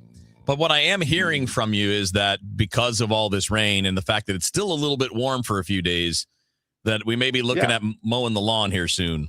Yeah, some people have done that already. And that kind of growling noise was not rain. That was Andrew. Yeah, that wasn't the storm system. That was Andrew's like, I don't want this. Not one of my dogs. So tired of the cold. Yeah. You sounded just like him, though. Yeah, you did. You definitely had a little grumpy dog sound there. Not great. Not great. All right. Well, I guess we can enjoy the good, and we have to mix in some of the crappy stuff to go with it, right? Absolutely. Yeah. All right, Rach, want to do some headlines? Sure. Headlines is brought to you by Schnucks. Reward yourself daily with the Schnucks Rewards app. There's a man who has 42 teeth who just earned a Guinness World Record. 42 teeth is about 10 more than average. And these teeth belong to a 33-year-old engineer from Malaysia. It's really interesting. I saw a picture of his teeth situation, and they just kind of like double line up. You know what I mean? Like it's like two rows. Okay. Yeah. Okay. Kind of neat. I don't know if they were all like really one tiny. Giant mouth. No. Dave's thinking big face. I'm thinking tiny teeth. And the reality, it's just two rows. He says that the extra teeth don't cause him discomfort. Good. Yeah. A lot more higher dentist bills, I would bet. Oh, man. Yeah. Tooth cleaning was Do not get cavities. takes a long time. You got 10 more drillings in there. Katie Couric is being criticized right now because she was interviewing California Governor Gavin Newsom in her podcast, and she asked him, "Are you just as ridiculously good looking as Vogue said? No, seriously, what do you do about that?" And Newsom was kind of just like, I don't know. I'm not sure. Be like, thank you, ma'am. I am married. I think she's That's making weird. a play on like the really, really ridiculously good looking line. Is that from Anchorman? I don't know, but it's a weird thing to do. Yeah. I mean, it's like, just don't try to be funny. You're Katie Couric. Why don't you just do a straightforward interview? Well, just as an example, I know it's different, but if that was a male reporter asking that of a woman that was elected, or as a governor, like say Governor Whitmer in Michigan, who I think was like a Miss Michigan something or other at some point, I think that'd be pretty frowned upon. Zoolander or Go to Sleep points out. It's from Zoolander. Okay. Zoolander. Yeah, I think you make a good point, Wheels. Let's not do that. It's one of those double standard things that like the gals can get away with, but it would be very, very creepy if a guy said that to, I don't know. And even if it wasn't Trying to think of a creepy, good-looking like I don't politician. think what Katie did is creepy. I just think it's just weird. You're there to ask questions. You're not there to be a fan. Mm-hmm. You know what I mean? Megan Kelly wondered on Twitter if Katie Couric would have asked J.D. Vance the same thing. Now, we all know she wouldn't for obvious reasons. Come on now. And I don't Which are the obvious reasons? He doesn't look the same as Gavin Newsom. And I don't even think. You mean the eyeliner doesn't do it? I mean, I personally would not look at Gavin Newsom and be like, what a hot I governor. know. But I understand that maybe he's on another level than a lot of politicians. I don't know. I see where people are coming from with it. I don't think, no offense to the vice president, I don't think that many people take a look at JD Vance and go like, now who Come is on. that? Who is that tall drink of Dave, water? is Gavin Newsom viewed as the sexiest man alive in California? You know, it's interesting is that he is very, very well liked in this state Yeah. for some people. Yeah. You could say the majority, but that doesn't mean everybody, right? No, right. Yeah, it's just a fascinating thing, though. But I will say that it is a part of politics that I find weird. Like, I think we're very weird about the whole tall thing, or, you know, certain person has, like, I mean, to me, this is not a shot at Gavin or anybody else. He just kind of looks like a game show host. Yeah. Which is not, I mean, usually the game show hosts are there because they're pretty good looking guys. You know, they have a certain personality. That's fine. But, like, why does that even come into play in serious issues? Like, the last thing I care about is what somebody looks like when I'm going to cast my ballot. It would be great, though, if he would do, okay, what's behind door number 3? Would you like that? I could do a little, look, you it's could do more a little- taxes. You could do a little Bob Barker routine. Yeah. That'd be great. Okay, according to a new poll, a majority of voters say the risks of artificial intelligence outweigh the benefits. So sorry, say that again. 57% of Of- registered voters say they believe the risks of artificial intelligence outweigh its benefits. Based on what? I mean, I would assume all of the bad things that are happening because of AI, or the bad press that Yeah. AI gets. Yeah. And I haven't necessarily seen any leaps and bounds for positive things. I'm not saying like AI Yeah. itself is evil. I'm just saying AI as it currently stands, I tend to being agree with the misused. majority here. There seems to be more negative things coming from it than positive at the moment. Why don't we ask AI that same question? Yeah. See what we get. To me, it's not even fully AI yet in most cases that we know of. Right? Being able to doctor up a picture is not the same as being intelligent. You know? Like, I mean, to me, the intelligence part is some version of self-awareness and some version of independent thinking as opposed to being programmed to just process all that information. I don't think we've gotten there yet, right? We haven't gotten to the point where any AI is even close to being what we would call sentient. No, I mean, it's a shorthand for sure. Right. But there are people and it's probably who- going to get there, though. People think it will. I mean, people think it's there now because people are dumb. I get on Twitter and there will be like, here's a really good example of Yeah. what I'm talking about. There will be like a picture of an envelope, Mm-hmm. and people will be in the comments like, Grok. Grok is the Twitter AI. They're like, what's in the envelope? It doesn't know. It's not an all. Right. What are you talking about? Yeah. You are not using your head. Well, and Grok is really famous for not being able to say, I don't know. And it just creates an answer that it can't possibly know. Right. Like, But that's a it's- big problem. That, to me, that's why I would not call any of these things, quote, intelligence just yet. I use ChatGPT. What I use it for is kind of like a much more detailed search engine than I could get from just a plain old Google search, because I can put in a very detailed question and it will bring together things. But I still need to go check some of it, right? I still need to do some legwork and say, is that correct? You know, I can't just go, well, ChatGPT said, so it must be real. Or people will be like, I don't know, someone's face will be blacked out. It'll be like one of the Epstein files, Right. and it'll be censored, and people are like, uncensor the photo. That's not how anything works. Get a grip. No, unless you have the real photo, Which it doesn't, Which it because it's doesn't. not all knowing. because it's not out there. Right. Tinkerbell is going to get a live action remake. Oh, goody. They're calling it Tink. Okay. It's a live action drama built around It's a Tinkerbell. drama? I guess so. Mm. There's a lot of tears being shed for Tinkerbell. What are we doing? I don't know. Like, People where's the seem to audience for like that? Yeah, people watch them. Some of them have been good. Which ones have been good? I really liked the live action Beauty and the Beast. I liked with, that one too. That one was nice. Emma Watson and Dan Stevens. I thought that was great. All right. Enjoy that. Thanks, Dave. Alrighty.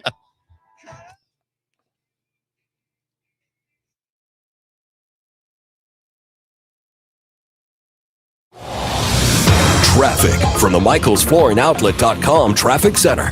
Well, a little more of a backup downtown now on eastbound 70. This traffic reports a service of the Woodlands of Arnold Senior Living. Eastbound 70 jammed east of the Musel Veterans Bridge through to 64 due to the roadwork. 64 is kind of slow. 3rd Street to 70, and then it's slow again, of course, approaching 157 midway to 159. Westbound 44 between the bridges downtown busy. Westbound 70, slow stuff at the city limits. It's bogged down past the airport, like 170 to Cypress, Zumbel to Cave Springs, and west of Lake St. Louis out through 61. Northbound 270 at the Rock Road. Looks like we have a crash. It's backed up at 70. Southbound 270, slow at 364. Backed up Olive to Ladue, but remains busy to Doherty Ferry and 44 midway down to Gravois. We got a crash south 170 at Brentwood. That's jammed back to Delmar. Westbound 64 bunches up a couple of times. Kings Highway through Clayton Skinker, and then from 364 to 70. Eastbound 64, Mason to 270, and right around 170 is a little busy. Southbound 55, south of Arsenal to Bates, but after that, it's not so bad. And at the end of the ramp, we have an incident. West 44 to South 270, a little back up there. I'm Roger Brand in the MichaelsFlooringOutlet.com Traffic Center.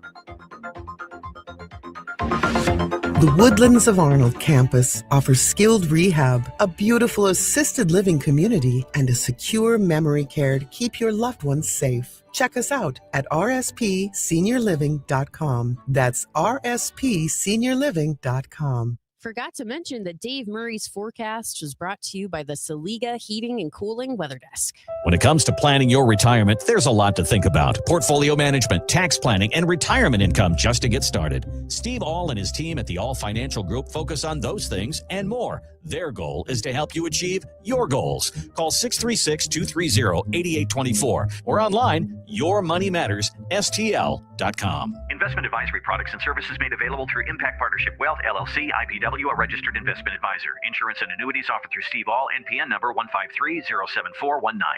Definitely want to download the Schnucks Rewards app if you haven't already. There's so many great uses for it. The number one reason to download it, in my opinion, is the fact that you earn 2% cash back on every single purchase. I mean, that alone is like, sign me up. That saves me money over time. But there's also tons of digital offers and coupons. Besides that, there's even personalized savings based on what you typically buy at Schnucks. I'm looking at mine right now, and it's showing me all these different things that I buy quite often that are on sale. So I know next time I go into the store, maybe I'll pick up a bag of those chips that maybe I wouldn't have picked up, but now that I know they're on sale, might as well. Let's see here. There's tons of recipes on the Schnucks Rewards app for you to take advantage of. You can make your grocery list on the app. You can even order delivery or curbside pickup straight from the app.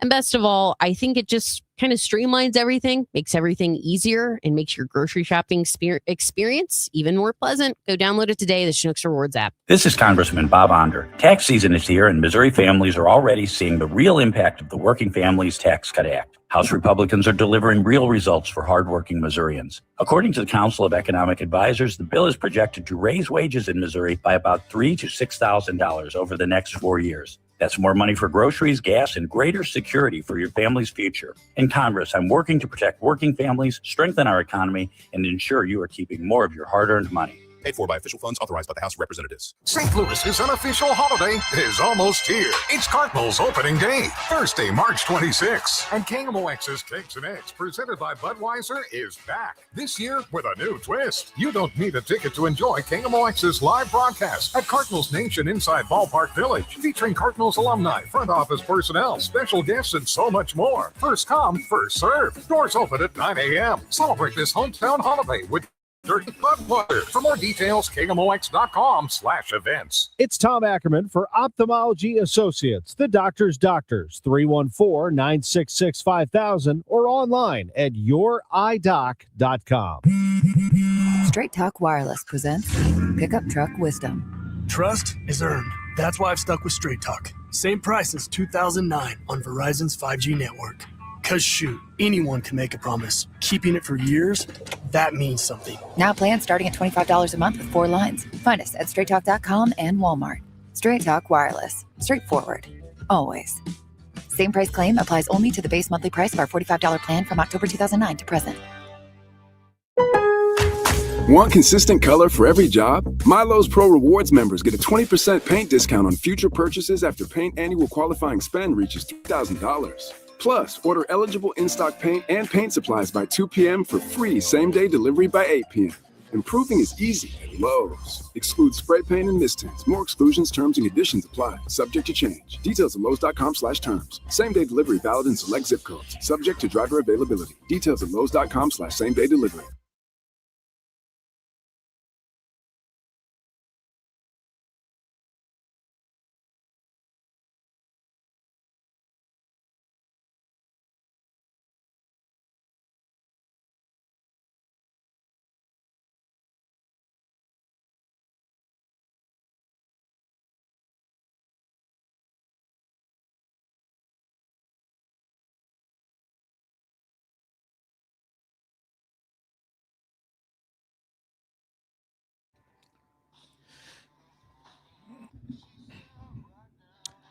All right, it's DGS on a Tuesday.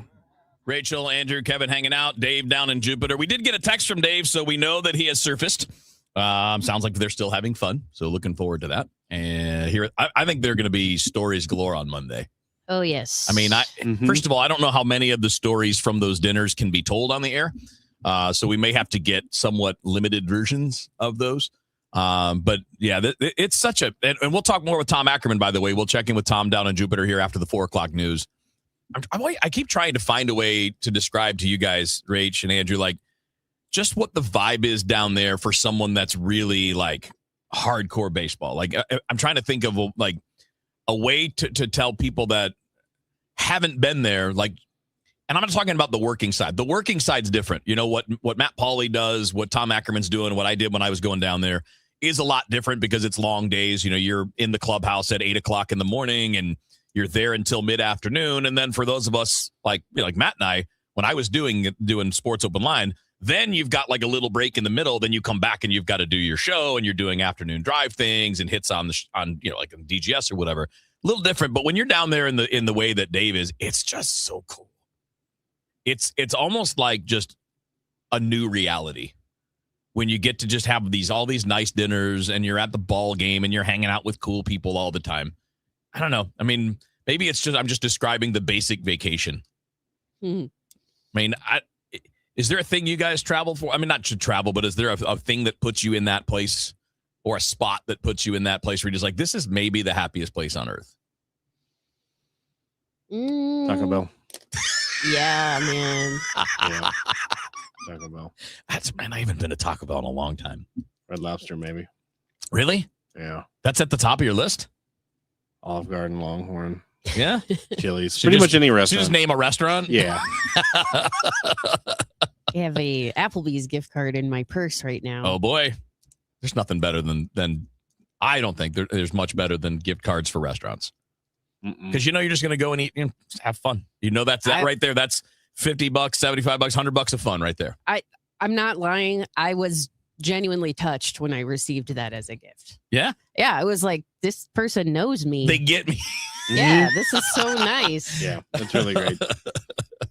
So what you're saying, Andrew, is you want to, for birthdays and stuff, you want like Taco Bell cards. Yeah. Do they do cards at Taco Bell? Yeah. Yeah. Do they? Yeah. Really? Just How do I like not know every that? other establishment on earth. I know, but I've never seen one. I've never gotten one. I've never given one. I've never even seen one.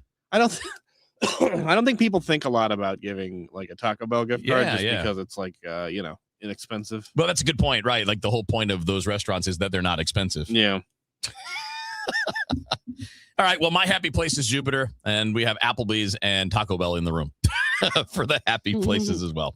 All right. Hey, let's jump into another happy place for those of us that are sports fans, and that's college basketball. And of course, FanDuel Sportsbook is the official sportsbook of KMOX. And what they're doing is giving all of us who are customers a profit boost every single day through March 15th. So obviously, the big dance is coming up. It's Selection Sunday this week. So from now until that bracket of 68 is revealed, you're getting a daily profit boost for your chance at boosting your winnings on college basketball bets. So You don't want to miss this because those boosts are great because obviously you're not improving or you're not taking any more risk, but you are giving yourself the chance for the bigger reward for the same amount, for the same kind of setup as you would normally make. So you build a same game parlay if you'd like a shot at a little bit bigger payout. If you just want to jump in on a side of the game, either point spread or win-lose. You got all kinds of options, including just jumping in after the tip and jumping in on the live betting, which is a lot of fun as well. And best of all, with FanDuel, when you win, you get paid immediately. I mean, literally, like it refreshes the screen. Boom, the money's in your account. It's that fast. So visit FanDuel.com/Missouri to get yourself started. And remember that you have to be 21 or older and present in Missouri. Opt-in required. Bonus issued as non-withdrawable profit boost tokens, and restrictions apply, including any token expiration and max wager amount.